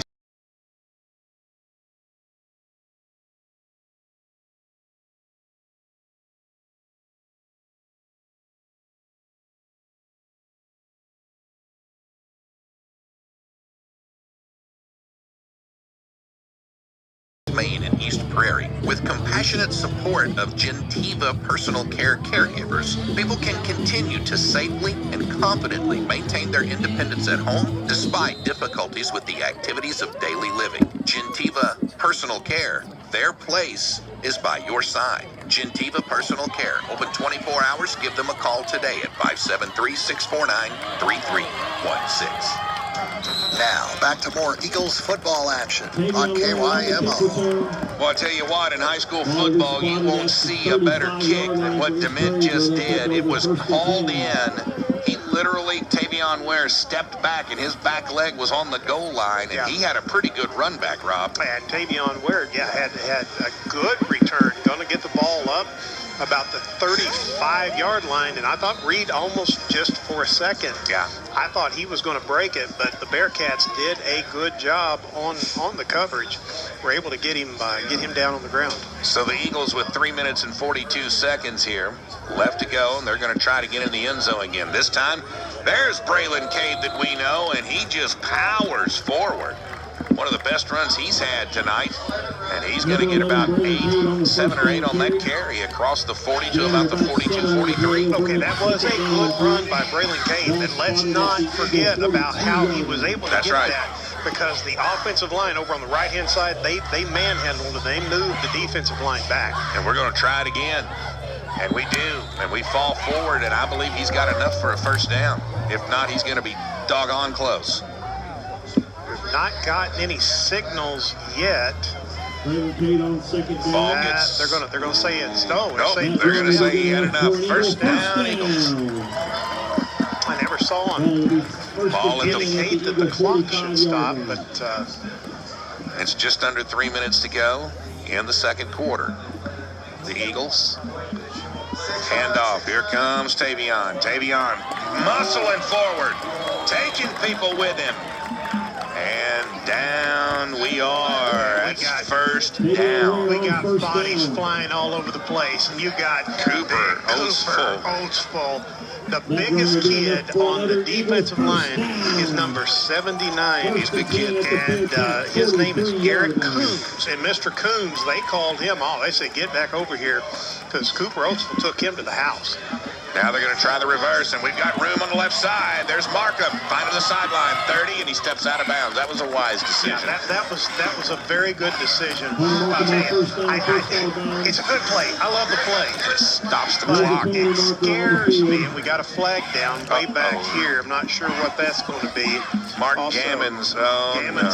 Gammons is coming off. He's gimping. Acts like something on the lower extremities. Looks like this penalty is going to be against Dexter. But what I was going to say was, you've got a quarterback that's not 100%. He's just not. And on that play, he is the one that is lead blocking for the one running the ball. And that's just not ideal for somebody that you're kind of wanting to use kid gloves. But you know what? He didn't. He's like, I ain't got kid gloves. He was out there. Yeah. No, 100%. No, yeah. he got out there and he put a helmet on the helmet. But let's talk about somebody else come out here and block. How about that? We got a timeout on the field. We'll go back to the station for 30 seconds. This is Eagle football on KYMO. Finding the right insurance coverage can be a daunting task, but when you call and work with the folks at Kirby Insurance, that task becomes much easier. Located at 219 East Main Street in East Prairie, Kirby Insurance is a one-stop insurance agency. They represent many companies with auto, homeowners, business, and farm coverage. So the next time you're looking for good insurance, call Kirby Insurance in downtown East Prairie at 649-9959. Now, back to East Prairie Eagles football action on KYMO. So the Eagles here threatening Rob. After that penalty, it was after the play dead ball personal foul against Dexter. It's 1st and 10 from the Dexter 15. And here go the Eagles pushing. Look, did you see that surge on the line? And that's what I've been waiting to see. That was an excellent surge by the offensive line. Got those big guys coming up down off the bottom of the pileup. Elijah Hughes, they had him out there at tight end. He was pushing a man. Number 55 on this side of the ball, Seth Bybee, that senior. Well, the Eagles are not giving up, down 36-12, under 2 minutes to go before halftime. They're going to pitch it out to Tavion Ware. He's going to cut back inside, makes a man miss. That's another touchdown for the Eagles. That is a Harper's hometown grill touchdown. About 4 series or so earlier, I said we've got to hit that outside. We got, but right now, shoot, we got movement inside the line. Yep. We got movement outside the line. That was an excellent series, helped out by an inopportune penalty on behalf of Dexter's side. Oh yeah, we got a break on that. That was a definite flow changer right there. 1:49 left, 36-18, and the Eagles. Let's get this 2. We need this 2. Wing T formation here. Right up the middle off the left side, and it's not going to happen. They stopped it. Forward momentum didn't carry. And so another missed opportunity for the Eagles to put points on the board, but we did get the 6, and we'll come back here in just a little bit with the kickoff in 60 seconds. This is Eagle football on KYMO. Local, limitless, fiber, internet, TV, and phone. It's all there at GoSimo Fiber. GoSimo Fiber believes in going big, but not going home. No, they want to bring the best and fastest internet to your home. Bundle in your TV service and phone at GoSimo Fiber. They have a package to suit your needs. Call them today, 573-321-9203, or reach out to them at GoSimoFiber.com. GoSimo Fiber and the Simo Electric Cooperative. Here to serve you, here to serve the community. It's a coffee shop, a clothing store, a gift shop, all in one. It's the Front Porch in downtown East Prairie. Just off Washington, look for the Big Blue House, offering specialty coffees and teas, men's, women's, and children's clothing, candles, homemade soap, gifts for all occasions. Open Tuesday through Friday, 8 until 5, and Saturday, 8 until noon. The next time you're in East Prairie, stop by and visit the Front Porch in downtown East Prairie. Now, back to more Eagles football action on KYMO. Well, every now and again, something good happens when you try a short kick. Not very often, but on that one, Rob, it was a little high pooch kick, went to the front line of Dexter, and the Eagles ended up getting the ball. Well, what Dexter was doing was Dexter was going to let that ball go on and just kind of bounce out of bounds and then take the penalty. Well, that's smart. But East Prairie was streaking down the sideline and was able to snatch that ball out of the air, pull it in. Now East Prairie is going to take back over on the 46.5-yard line, and we are south. We're north of Mendoza. We're north. We're in Dexter territory. Pitch out. Tavion Ware caught from behind and taken down. Yeah, Tavion was trying to get around the right side of the line. Give some credit to the Dexter Bearcats. They were able to kind of contain him in there. What didn't let him get that corner, and then what little he did, they just kind of stretched out. That created just nothing really for Tavion to try to make anything out of it. So he's going to lose a yard on that play. 2nd down and 11. Eagles, they're going to play action.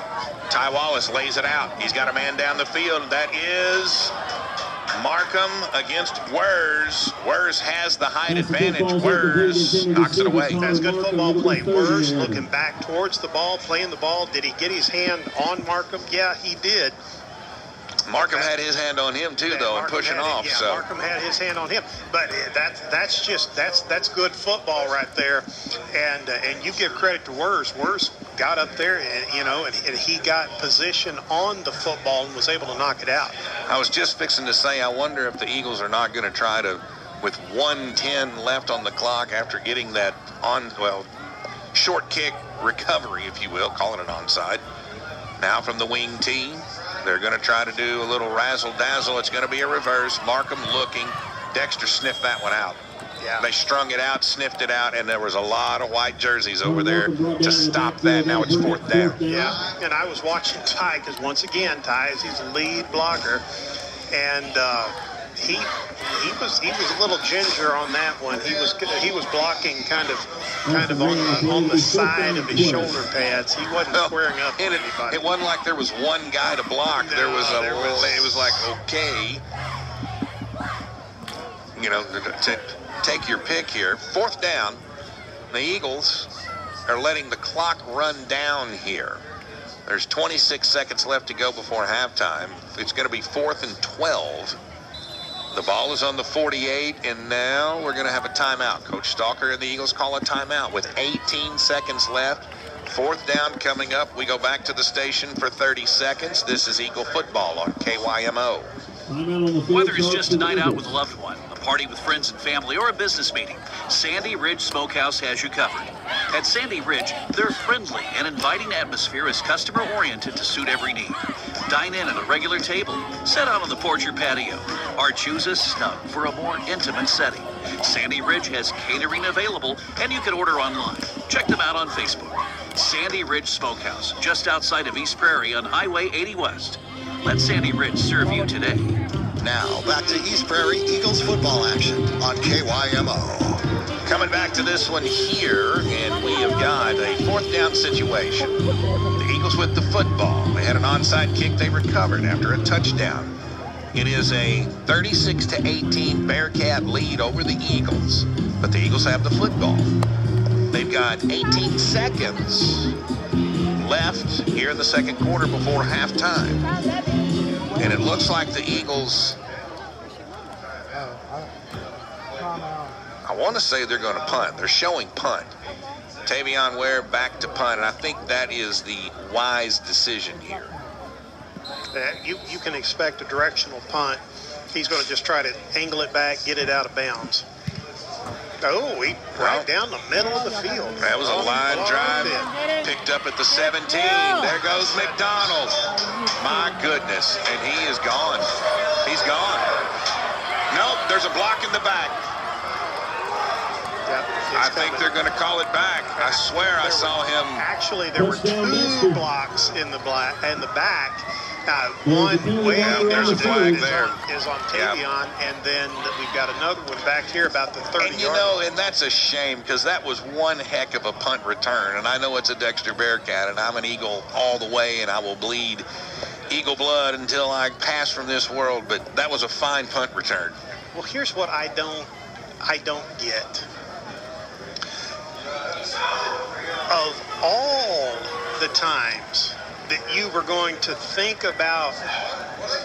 Now, what are they doing here? I have no idea. Did they call that again? I thought it was coming back. So they're saying the touchdown is good? I have no idea. There was a block in the back. The flag was thrown. There was another one here, and now this man has picked up his flag. On either end of the football field. Well, all right then. Yeah, we're all sitting at Dexter's crib right next to us, and we're all sitting here going, okay. So. But anyway, what I was going to say was, if there's going to be a point in a ball game where you think about kicking a ball and making it go out of bounds, that's when you want to do it. instead of kicking it down the middle of the field and letting them run back a punt. Snap no good, and the Eagles, Yeah, East Prairie's going to fall on it. Gephardt back there to disrupt that, but the 6 is going to count. No good. That'll be It the is end of the first half. 42 to 18 There's a penalty marker on the field. after the punt return of about, oh my goodness. Long. That was a 70, 85. He got it on the 15. I was going to say, I knew he had it somewhere around the 20 or 15. So an 85-yard punt return with no time left on the clock. And Dexter takes a 42 to 18 lead here as we go into halftime. And it is our halftime report brought to you by Focus Bank and Ultimate Flooring. Back in 90 seconds, this is Eagle Football on KYMO. Welcome to the world of ITMs at Focus Bank. It's a drive up without the tube. Speak with live interactive tellers, all from the convenience of a traditional ATM machine. Cash checks to the penny, make deposits, and best of all, you get to select the denominations. Stop by and experience the convenience and friendly service of a live teller at our new ITM machines at Focus Bank. Focus Bank, delivering experience, service, and technology since 1931. Member FDIC, equal housing lender. It's time to celebrate. Ultimate Flooring and Paint is celebrating our 20th anniversary this year. Wow, it's been a wonderful 20 years serving you. We look forward to serving you for another 20 years. Ultimate Flooring and Paint will be celebrating all year and offering you specials throughout the year. We sincerely thank you, thank you, thank you. Ultimate Flooring and Paint, Sykeston and Cape. Please remain seated during the entire performance. Listening to Classic KYMO has never been easier. Of course, we're already on your radio, internet, and now we're right on your smartphone. Introducing the new Classic KYMO app. Listen live wherever you go. Text a request, give us a shout out, or post to our Facebook page, all straight from the app. Search Classic KYMO in the iTunes Store or Google Play for the free download. Classic KYMO. Yeah, there's an app for that. Now, back to the Focus Bank and Ultimate Flooring halftime show. Eagle Football on KYMO. And we are back here at halftime. Reed Howell, Rob Barker, and well, it was definitely, if you're into scoring, you were in for a treat in the first half. Unfortunately, if you're an Eagle fan, the scoring was mostly from the Dexter Bearcats. The Eagles did find pay dirt 3 times, getting into the end zone there. Tavion Ware with a couple of carries into the end zone. We've got 18. We left 2-point conversions out there. We were 0 for 3 on those. 42-18. The Bearcats just a few too many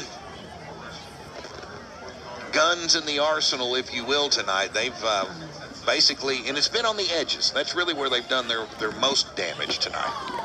But I mean, can't take away an 85-yard punt return either.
meet down at the south end of the bleachers. Let's give our Little Eagle cheerleaders one more big round of applause.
Ladies and gentlemen, this evening's halftime entertainment will now feature a performance by the East Prairie High School Marching Band. Tonight, they'll be marching and performing a portion of their competitive marching band show, the Cowboy Western themed production, Tales of the West, conducted by the band's drum major, Dara Thomas. Drum major, is your band ready?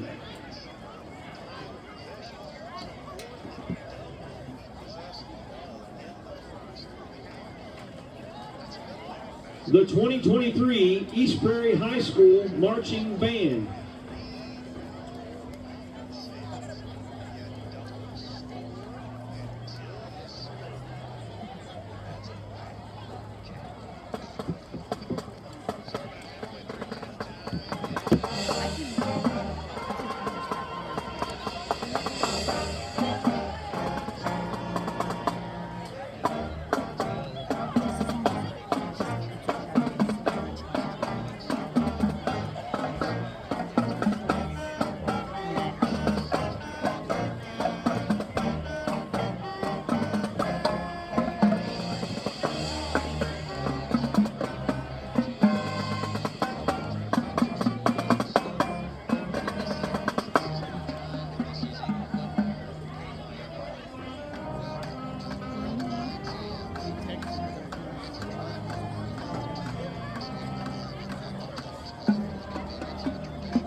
the 2023 version of the East Prairie High School Marching Band. The band is directed by Mr. Madison Jarrett, with Miss Katie Staples and Miss Courtney Winger, color guard and majorette coaches. A big thank you goes to all our community members who so graciously support the East Prairie Band program. I also want to remind the students that fifth quarter will take place at Full Gospel Church tonight following the game. Defeated the Charleston Blue Jays. They played last I was night. going to say they played last night. That's They right. played last night 14-34. And the last score now that we got on Portageville, back over to it. Last score we got from them, it was 42-12, and that was at halftime. They're probably going to be pretty close to coming out of halftime now. I'm sure play has probably started back. So, yeah, that was a contest that everybody was kind of talking about. Really expected Scott City to just have, you know, another really good year because they had so many kids coming back. Oh, sure. And then, you know, Portageville, you knew that Portageville had some kids there. I don't know that anyone outside of that Portageville realm really, you know, had the information, knowing that the team was going to look the way they do. But I'll tell you, they are turning some heads in southeast Missouri, and so most definitely. And so what that's going to do is that's going to just add momentum to that locomotive that's going to happen last regular game of the season for Portageville, New Madrid, because that's already kind of a big rivalry. Oh, yes, it is. But then you get teams that are going to get these similar records, and you know, the folks talking state level, and yeah, that's going to be some kind of ball game. It's going to be a good one. Just got updated. You updated it as well. The Chaffee Malden score, Omar Tello and David Jenkins, over on our sister station, Shotgun Radio 97.1 with the call, 14-0 Chaffee in that one. Next week, looking ahead, we are going to take a trip down to Kennett and see the Kennett Indians. And then, let's see, after that, we will be in Malden on the 29th, I do believe. And then we are homecoming against Donovan. So it's going to be, as we say, it really doesn't get any easier. The Kennett Indians, strong football team down there, and Kennett always is. You know, they always have a big roster.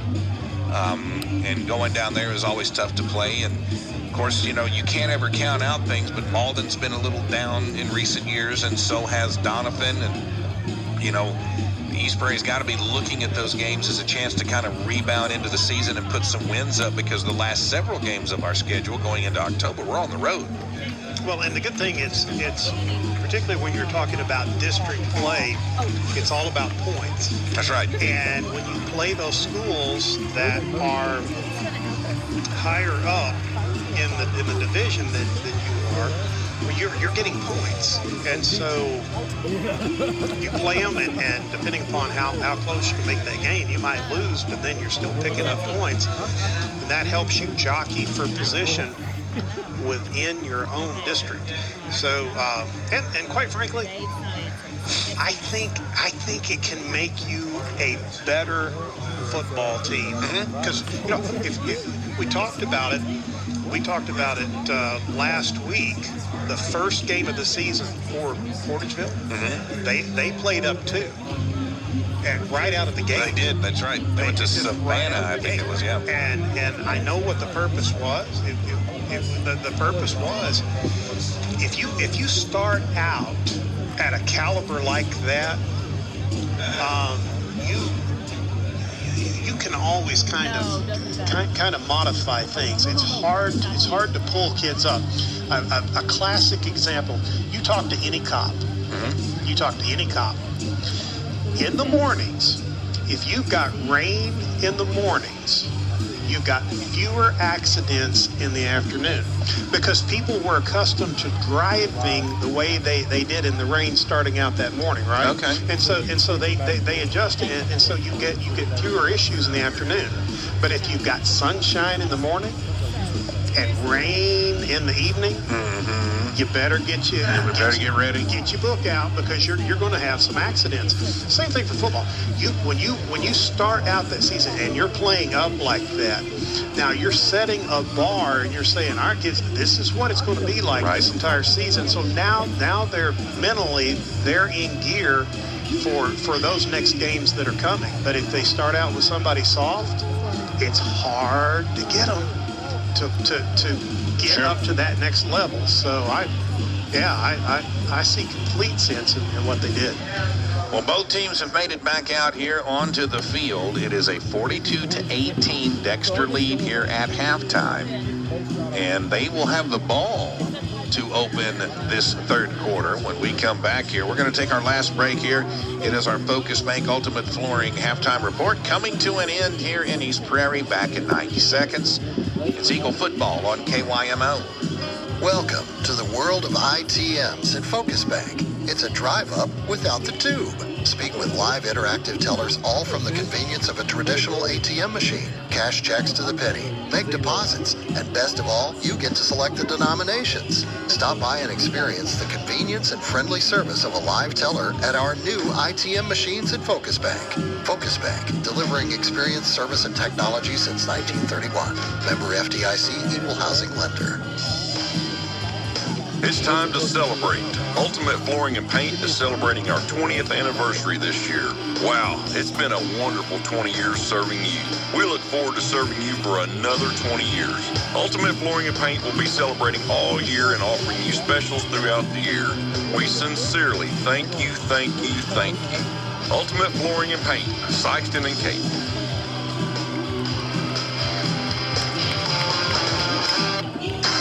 Listening to Classic KYMO has never been easier. Of course, we're already on your radio, internet, and now we're right on your smartphone. Introducing the new Classic KYMO app. Listen live wherever you go.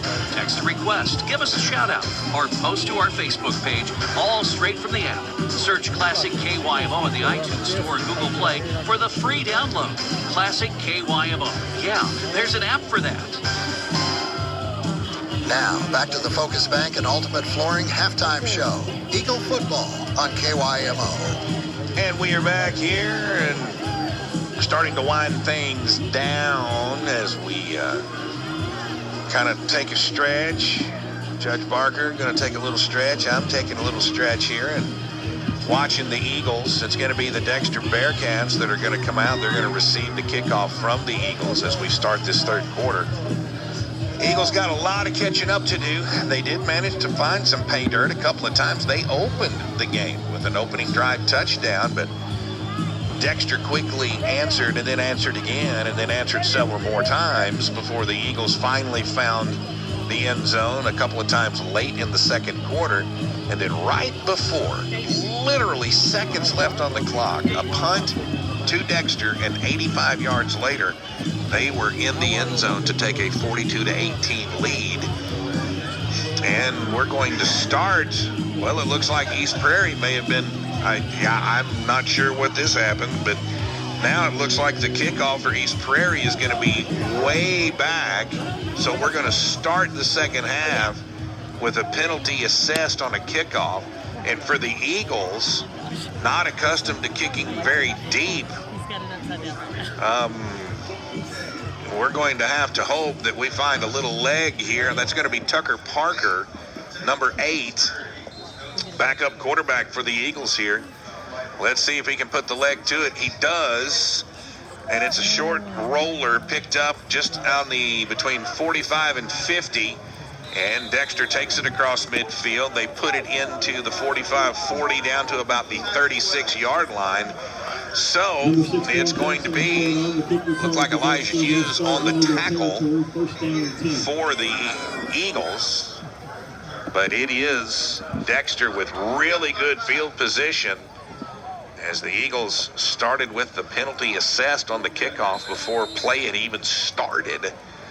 And it's Dexter with the ball, nosing up on the 35-yard line. They lead 42-18, and if the Eagles aren't careful here, it's going to be Dexter trying to make a running clock out of this. Howard, the quarterback, he takes the snap, he hands off to...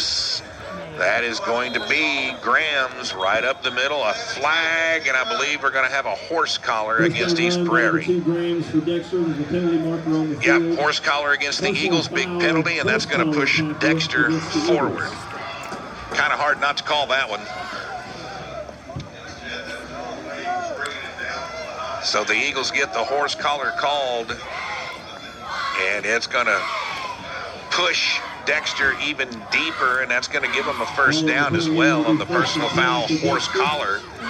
Dexter comes out of the huddle and realizes they got they got to catch up with the ball here. It is going to be somewhere around and inside the 15-yard line. 1st and 10, put it at the 16, 1st and 10, Dexter. Howard, hands off. That is McDonald. McDonald cuts back into the end zone. Touchdown, Dexter. Not even 15 seconds. Make it 16 seconds gone on the clock. 16-yard touchdown run. And Dexter makes it 48-18. That didn't take long at all, and that was helped out that entire series. It was a kickoff that started with a penalty, so the Eagles were way back in their own territory when they made the short kick. Dexter started that drive at about the 36, then a penalty horse collar, and now they're in the end zone. And they go for the extra point. That is a boom, an extra point. And that makes it 49-18 Dexter, and we'll be back in 60 seconds with the kickoff. Didn't take them long, and Dexter was on the board, and this is Eagle football on KYMO. Your hometown Sonic in East Prairie is ready to serve you. Breakfast, lunch, or dinner, Sonic has something for everyone in your family. Cheeseburgers, hot dogs, chili dogs, chicken sandwiches and tenders, fries, tots, shakes, frozen drinks. So much to choose from. Open every night until 10 p.m. Make your hometown Sonic in East Prairie your stop for great food at a great price. Sonic Drive-In of East Prairie. Eagle proud and an Eagle sponsor of East Prairie football on KYMO. Now, back to East Prairie Eagles football action on KYMO. And we come back to action here. I'm trying to match the cheerleaders' moves, and I'm not doing a really good job. I don't know. I think you're doing a fine job. Well, we've been doing it for years, and occasionally we'll catch somebody off guard. There was a couple of them up there. They are. They're waving up here at us now. Here's the kickoff. Dexter. Boy, that kid's got a leg. Yeah, he does. That is another kick bobbled inside the 5. Picked up. Taken out. Tavion Ware trying to run. Maybe gets to the 20. And that's where East Prairie will start on the offensive side of things. With 11:38 left to go, Dexter wasted no time taking advantage of some miscues from the Eagles and putting it into the end zone, and they lead 49-18. So was there any idea why, what penalty was assessed? No, we all looked at one another like, well, okay then. So First and 10 for the Eagles. looks like they're going to put it maybe just across the 20 at the 21. 1st and 10 Eagles. Now, the bottom line is not the way you wanted to start the third quarter, giving them the football, but then, giving them basically half the field. Out into the flat, Connor Markham from Ty Wallace. Markham makes a couple miss, picks up a couple of extra yards after the fact, and then he is taken down, and he's slow to get up. Yeah, he's coming straight off. They got crunched on. Yeah, it's that shoulder, that left shoulder that's been causing him problems. Holding that shoulder. He doesn't want to come off. He's had a heck of a game. But they crunched him up and drove him into the ground. That's going to bring it. Arizmendi, he's going to come in for the far right. And then you've got Ware, far left. And they're going to pitch it to Ware. Ware's trying to find some room on the right side. Does make a couple misses here, and I think he's got enough for the Yeah, he's going to have first down. Ware started from the left, came over, took the toss, got in behind a big lineman. And there was some really good movement there on the right side of that line. And Tavion's got, oh no, he's okay. You went and got nachos. I did. Yep, I did. Dude, they brought me the hot dog. I hadn't eaten since breakfast this morning. Oh, wow. Well, you've been traveling today. Now the Eagles going to try to go to the left-hand side. There's a nice little toss to, that's going to be Cade. Cade comes around the left side, and he's going to be stopped. Forward momentum. Actually, no, that's number 10. That's Arizmendi. Yeah, it's Arizmendi. Arizmendi came in for Markham, took his spot over on the right side of the offense. They're going to put it in about the 43-yard line here, and that's going to be second down and about a good three. 9:06 left to go in the third. Eagles trailing by quite a bit here, but trying to get back in it, make it respectable. They're not giving up. They don't know the word on this team. Right up the middle they go. They're trying, and maybe a yard on the forward momentum. I mean, it's about the time he hit the line of scrimmage, he got stood up, Rob. Yeah, I think they actually gave him about a yard and a half, so that's going to bring up a manageable third down. Third down and a good yard. I tell you what, there is a Parker King, a junior, in there on the line for Dexter. He is that Parker King or is that Garrett Coons? That's Coons. It's 78 or 79. Big. He's big. Oh, Arizmendi. Trying, fighting, You can't do that. They got the hands up around the face mask. Yeah. And then they got him around his neck. And well, let's see where this comes from here. Personal foul Dexter. Yeah. Personal foul penalty called against the Bearcats. Yeah, it came at the end. He kind of slammed him there, and I think they were trying to blow the whistles, and that's going to cost Dexter 15, and that's going to be a break for the Eagles as they get a first down. And it brings the ball into Dexter territory, and it's going to bring it down to the 40-yard line in Bearcat country. First down for the Eagles at the Bearcat. Eagles heading north on the field here.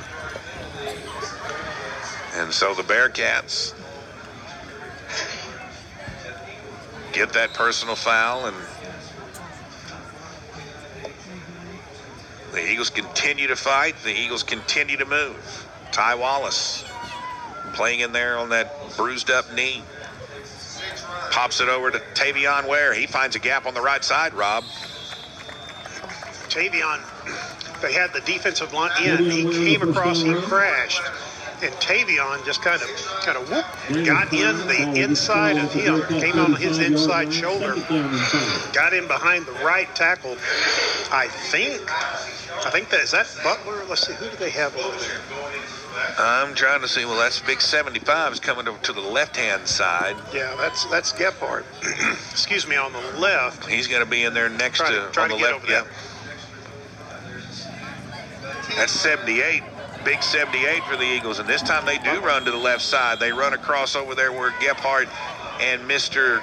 Oatsville are, and that's an East Prairie first down. Yeah, and then they're bringing 78 out. Butler out, and they brought Fivig back in. Yeah, it looks like Gephardt is over on the right-hand side. Actually, both Gephardts over on the right-hand side for the play prior. So there is a timeout on the field, and we'll take a timeout ourselves. We'll go back to the station for 60 seconds. This is Eagle Football on KYMO. Gentiva Personal Care is here for you and your family. Located at 905 East Main in East Prairie. With compassionate support of Gentiva Personal Care caregivers, people can continue to safely and confidently maintain their independence at home despite difficulties with the activities of daily living. Gentiva Personal Care, their place is by your side. Gentiva Personal Care, open 24 hours. Give them a call today at 573-649-3316. Whether it's just a night out with a loved one, a party with friends and family, or a business meeting, Sandy Ridge Smokehouse has you covered. At Sandy Ridge, their friendly and inviting atmosphere is customer-oriented to suit every need. Dine in at a regular table, sit out on the porch or patio, or choose a snug for a more intimate setting. Sandy Ridge has catering available, and you can order online. Check them out on Facebook. Sandy Ridge Smokehouse, just outside of East Prairie on Highway 80 West. Let Sandy Ridge serve you today. Now, back to more Eagles football action on KYMO. And we come back to action here, and we will take some station identification after this next play, as we are getting close to 9 o'clock on this Friday night. Ty Wallace, 1st and 10 Eagles. Oh, let's see. Picks it up, throws it, and it's going to be incomplete. That kind of looked a little ragged on the play there for the Eagles. Let's take station identification real quick. It's just before 9 o'clock, and this is KYMO East Prairie. 2nd down and 10 coming up for the Eagles. Ryan Tate says 27-21. Park Hills takes the lead early in the 3rd up in Park Hills over Cape Central.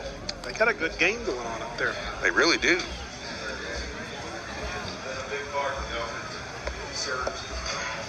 Here it's the Eagles trailing with 5:24 left in the 3rd, 49-18. But they are putting a drive together here in this 3rd quarter. They give it left side. They just push the pile on 1st down. Or excuse me, it should have been 2nd down. And we should bring up 3rd down now. Gain of about 4 on the play. And it's going to be, what, about 6 yards for the Eagles, Rob? Yeah. Got the marker right. Looks like, in Coach Stalker, it looks like he wants to take a minute, talk to him about it, the Eagle timeout. So he is going to call a timeout. We'll take one ourselves and go back to the station for 60 seconds. Timeout on the field. This is Eagle football on KYMO. Stanley Muffler Company in East Prairie is a proud sponsor of Eagle football on Classic KYMO. Manufacturer of aluminized tractor mufflers and industrial exhaust systems, Stanley Muffler specializes in OEM replacement mufflers and exhaust products for domestic and foreign agricultural tractors. Every Stanley Muffler customer knows they are buying a specially designed quality part for their machine every time. Stanley Muffler Company of East Prairie, proud sponsor of Eagle football on Classic KYMO. With Eagle Pride and being Eagle Proud, the East Prairie R2 School District has the vision of forging strong, positive connections with students so that they can build independence and confidence along with academic knowledge. The East Prairie R2 School District wants to provide students with the opportunities to learn, grow, and thrive. At the core of the success in the East Prairie school system is the positive relationships that are nurtured, allowing for a unique and accepting environment for all students. Preparing students to move forward with a strong sense of self into a life with promise is the goal of the East Prairie R2 School District. Now, back to East Prairie Eagles football action on KYMO. And we come back to this one here. Reed Howell, Rob Barker, big 3rd down play. Tavion Ware takes his time, picks it apart, and he's going to find 1st down yardage and more. What a run by Tavion Ware. Oh, my goodness. Watching this kid come up to the line of scrimmage, and very rare, there are so few instances when it's a good thing if a player stops. Yep. So few. But he was artfully able to come up to the line of scrimmage and stop. And I'm talking about for a full count stop. And allow the block to take place. And then boom, he hits the hole, gets 1st down. And we're going to do an end around. It's going to be to Arizmendi from Tavion Ware, who got it from Ty Wallace, and the Eagles got nowhere to go. But down on 1st down, and they're going to lose a yard or two, and it brings up 2nd down. We got some good yardage on that play twice. And after the 2nd time, the Bearcats said, all right, we got the memo here. Yep. And that play has not worked since then. Lost 1 back at the 15 we are. At the 15 of Dexter, a long drive here. 3:39 left in the 3rd for the Eagles. But they keep it going. They're pushing it forward. Motion from Tavion Ware. Pitch out to the right side on 2nd and 11. Somebody comes across. Tavion makes him miss, cuts back to the inside. Might have picked up 2 or 3. It's going to bring up 3rd and long for the Eagles. Yeah, they had Tavion dead to rights in the backfield, but Tavion showing some strength. He got stopped, got his base set. The defender just kind of whooshawed right by him, and then Tavion turned what could have been something not very good at all. At least got back to the line of scrimmage. It's going to be 3rd and 10 from the Dexter 14. You got to figure this is at least 2 down territory here. Let's see what the Eagles can do on 3rd. Play action. Ty Wallace lofts one into the end zone. Intercepted. And it's going to be a touchback, as Farmer wisely didn't bring that out of the end zone. I think for a second he thought about it, but that one got a little too much air over the top, and I believe that may be the first interception thrown by Wallace this year. I think that probably is, and I'm going to guess that the young man that would have typically been his primary receiver over there in the corner of that end zone, I don't think was on the field for that play. No, I don't think he was either. In fact, he's right there. Yeah. So, the interception, touchback, and it brings it out to the 20, 1st and 10 for Dexter. A long drive comes up empty for the Eagles. 1:45 and counting on the clock. Dexter finally gets their personnel in, and they've got plenty of time on the play clock. Howard gets some motion, hands it off, and that's Grams. Grams off the left side, hauling Eagles.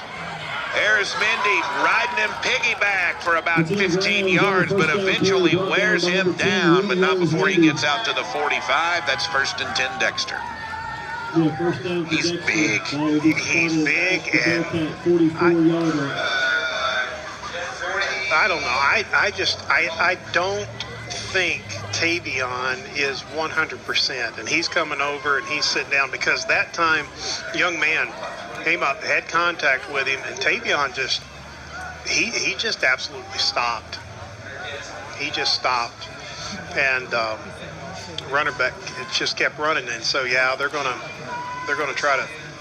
Must be a hamstring or something. They're going to pass across the middle. They got a guy, but he overthrows his receiver. Howard looking for number 22, who he hit earlier on a play, I do believe. Yeah, and there was contact in the field. No flag thrown, like you said. You know, at least they're being consistent, letting them play. And as long as they will be consistent, the kids will be fine. Yeah. Perfectly fine. So, it's going to be 2nd and 10 for the Dexter Bearcats. They're going to be at about their own 45. That's going to be Grams again. There's how you take him down. You take his legs out. There we go. That was a tackle. And that's going to be the end of, and that was Cade that took him down. Yeah. Braylon Cade, nice tackle. That's our, he's our defensive guy. Yeah. And Jed, he was trying to get out around the left side, and then Cade just comes in and lays a shot on him and brings him down. And the other East Prairie Eagles, man, they need to take note of what happened, because that's what you got to do. Well, that's the end of the 3rd quarter. It was 49-18. Dexter took the opening kickoff into the end zone quickly. Then the Eagles chewed up a lot of time, but came up empty on their offensive drive. 4th quarter coming up in 30 seconds. This is Eagle football on KYMO. Gentiva Personal Care is here for you and your family. Located at 905 East Main in East Prairie. With compassionate support of Gentiva Personal Care caregivers, people can continue to safely and confidently maintain their independence at home despite difficulties with the activities of daily living. Gentiva Personal Care. Their place is by your side. Gentiva Personal Care. Open 24 hours. Give them a call today at 573-649-3316. Now, back to more Eagles football action on KYMO. We come back to action here in East Prairie. got Dexter with the football to open the fourth quarter. 3rd and 9 from their own 45. Howard, slant, pass, caught. That was very well executed, very well done by McDonald from Howard on that play. He just came across on a slant. He put that ball right where he needed to have it. And Dexter gets a first down into Eagle territory at the 40-yard line. 1st and 10 at the Eagle 40-yard line. And Dexter comes out of the huddle. Howard, he's got Grams behind him. Here's the snap. There goes some motion. They're going to give it to Grams. Grams rumbles across from the right side. Nothing fancy.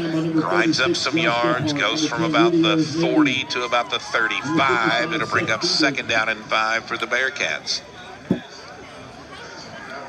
Fourth quarter here, it's Dexter in control after the Eagles scored on the opening drive and took an early 6-0 lead. It's been pretty much Bearcats after that. The Eagles hung tough, and they've been trying, but it's just been a lot of Dexter tonight. So we continue here. Howard, 2nd and 5. He's going to roll out. He's going to do the option to Grams. Grams, 30, tiptoes, falls forward, first down, and a little bit more at the end of that one. That was Braylon Kay coming over, and he just really came out of his shoes, and he went low, was able to make contact and brought him down, but not before a first down. And East Prairie's got one down. Well, we got 2 down on the field. One looks like it's going to be. That's Ty Wallace sitting there, motioning over. He's on the grass. Oh, well, you're looking out on the field. I'm looking on the sidelines. We've got an Eagle here. It's not. Ty's right there. Yeah, I see Ty, but no, we got a big guy here. They've been looking at him for a while here. The one on the field couldn't. That's going to be a cramp the way that it looks like for the player on the field here. So we've got a timeout on the field, an injury timeout. We'll try to get a little better idea of what's going on here. I think that's man. McCutcheon. It is McCutcheon, number McCutcheon. 70. Finally got to see the numbers. They've been looking at him for a while, kind of checking his eyes out. I don't know if maybe got his bell rung. Stinger, got a bell rung. But they're all walking off. Said nothing more to see, folks. Well, he had them all down there, and Coach Casey Knight, athletic director for the Eagles, is down there talking with him. I believe that's his mother down there as well. You don't think a mom would come out on the football field to check on her baby?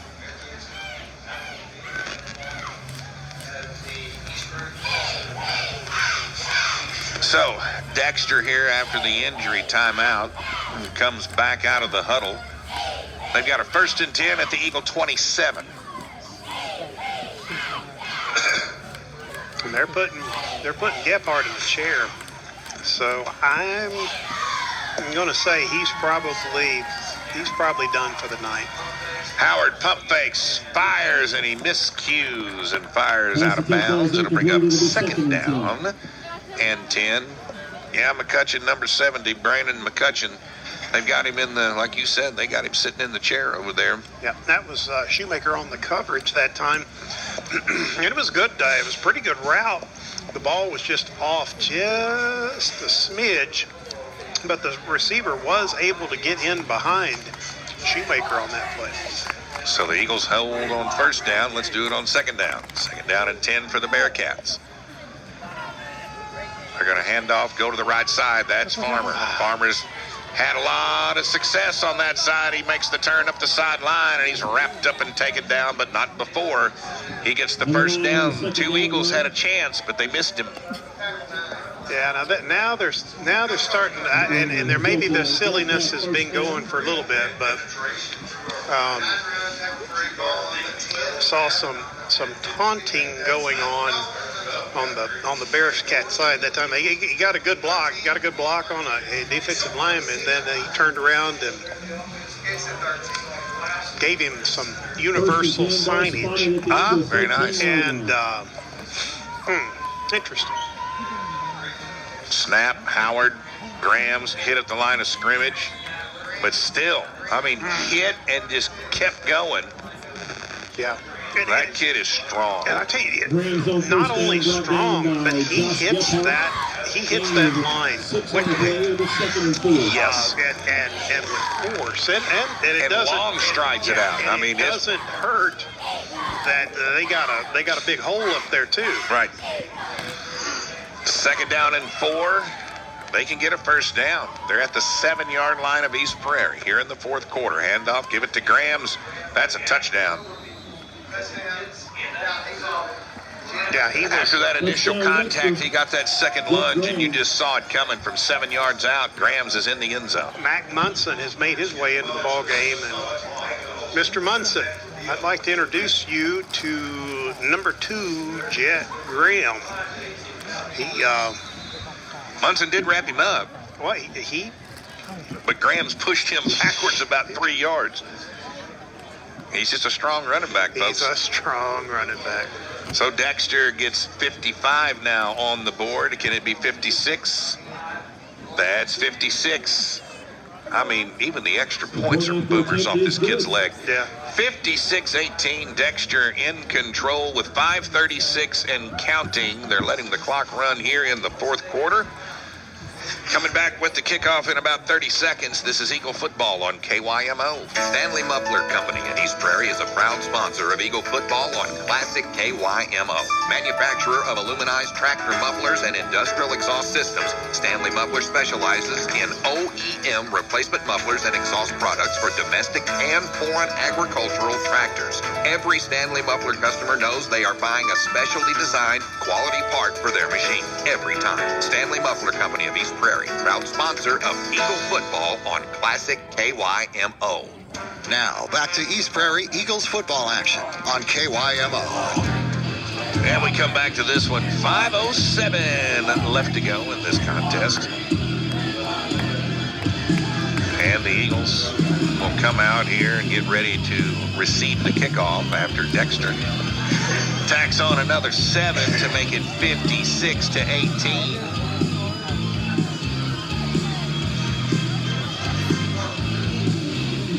Team's a little slow, taking a little extra time here late in this contest.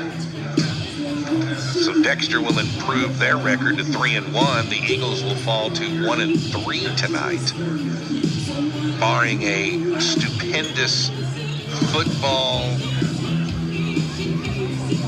win one for the Gipper miraculous comeback. You're telling me there's a chance? Telling you there's a chance. But I'm kind of doing the math here, and it's going to take some exceptional back-to-back-to-back-to-back type of plays that occur like once in like every, 70 years?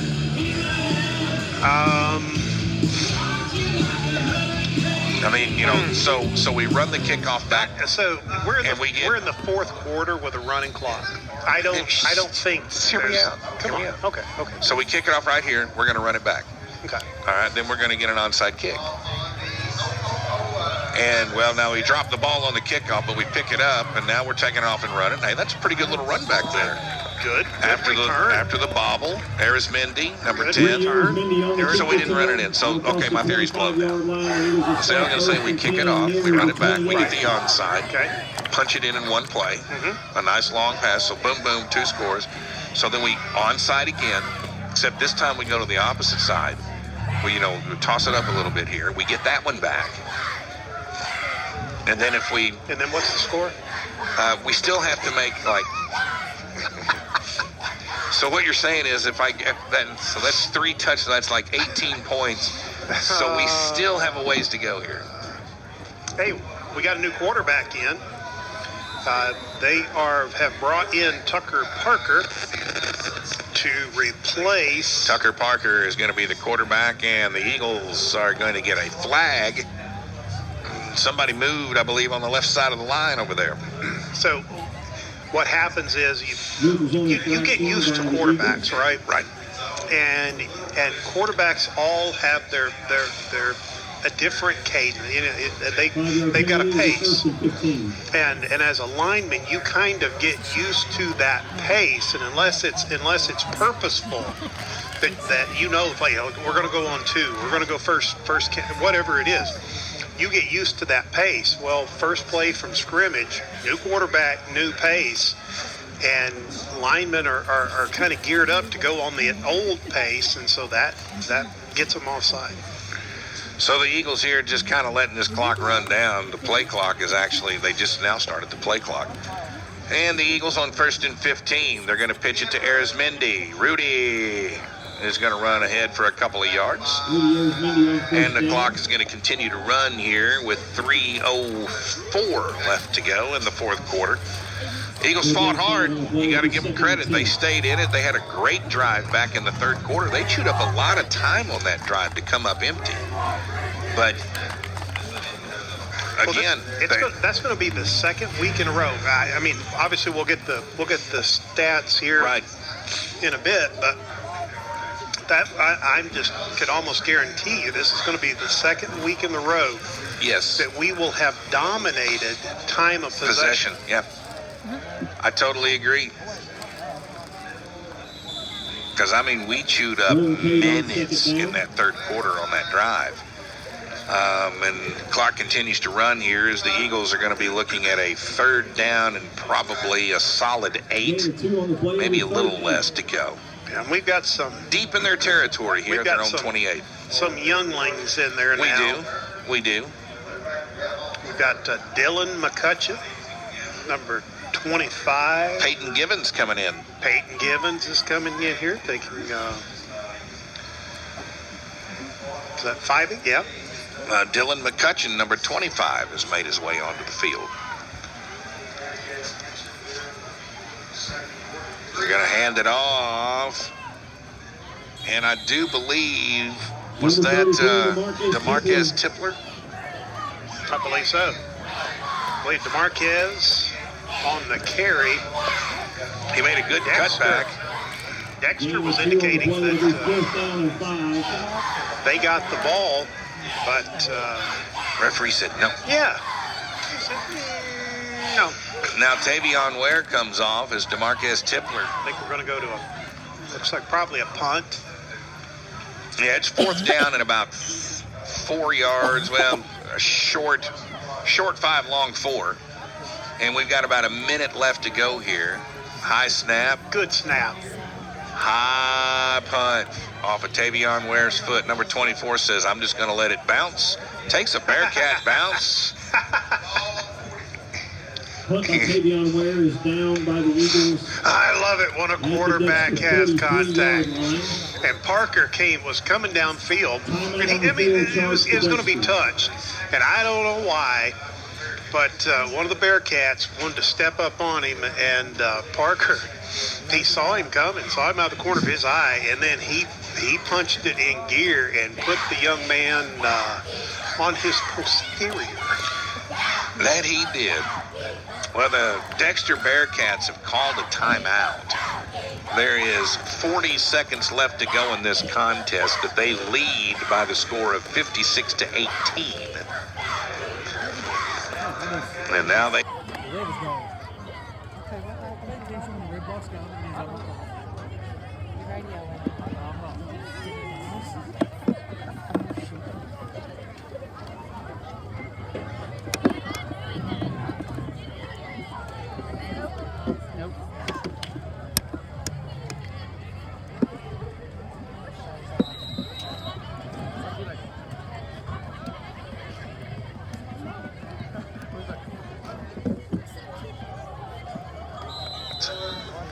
Kennett Indians. Yeah, they put Someone in the backfield. It's going to be East Prairie football. I was going to say, Elijah Hughes got a fumble. Yeah, it's East Prairie football.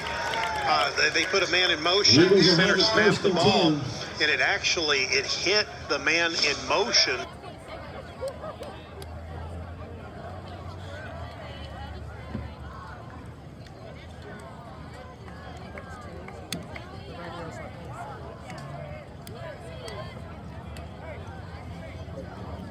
Up play from Elijah Hughes. He's like, no, I got the ball. Yeah. So we got Tucker Parker in there at quarterback, number 8, and he's going to take a knee. Eagles are going to be just content with what they have, and a couple of players banged up, and you don't want to see any. Play of the game. We would like to thank everyone for coming out to attend tonight's ball game. The Eagles will next be in action Friday night, September 22nd at Kennett.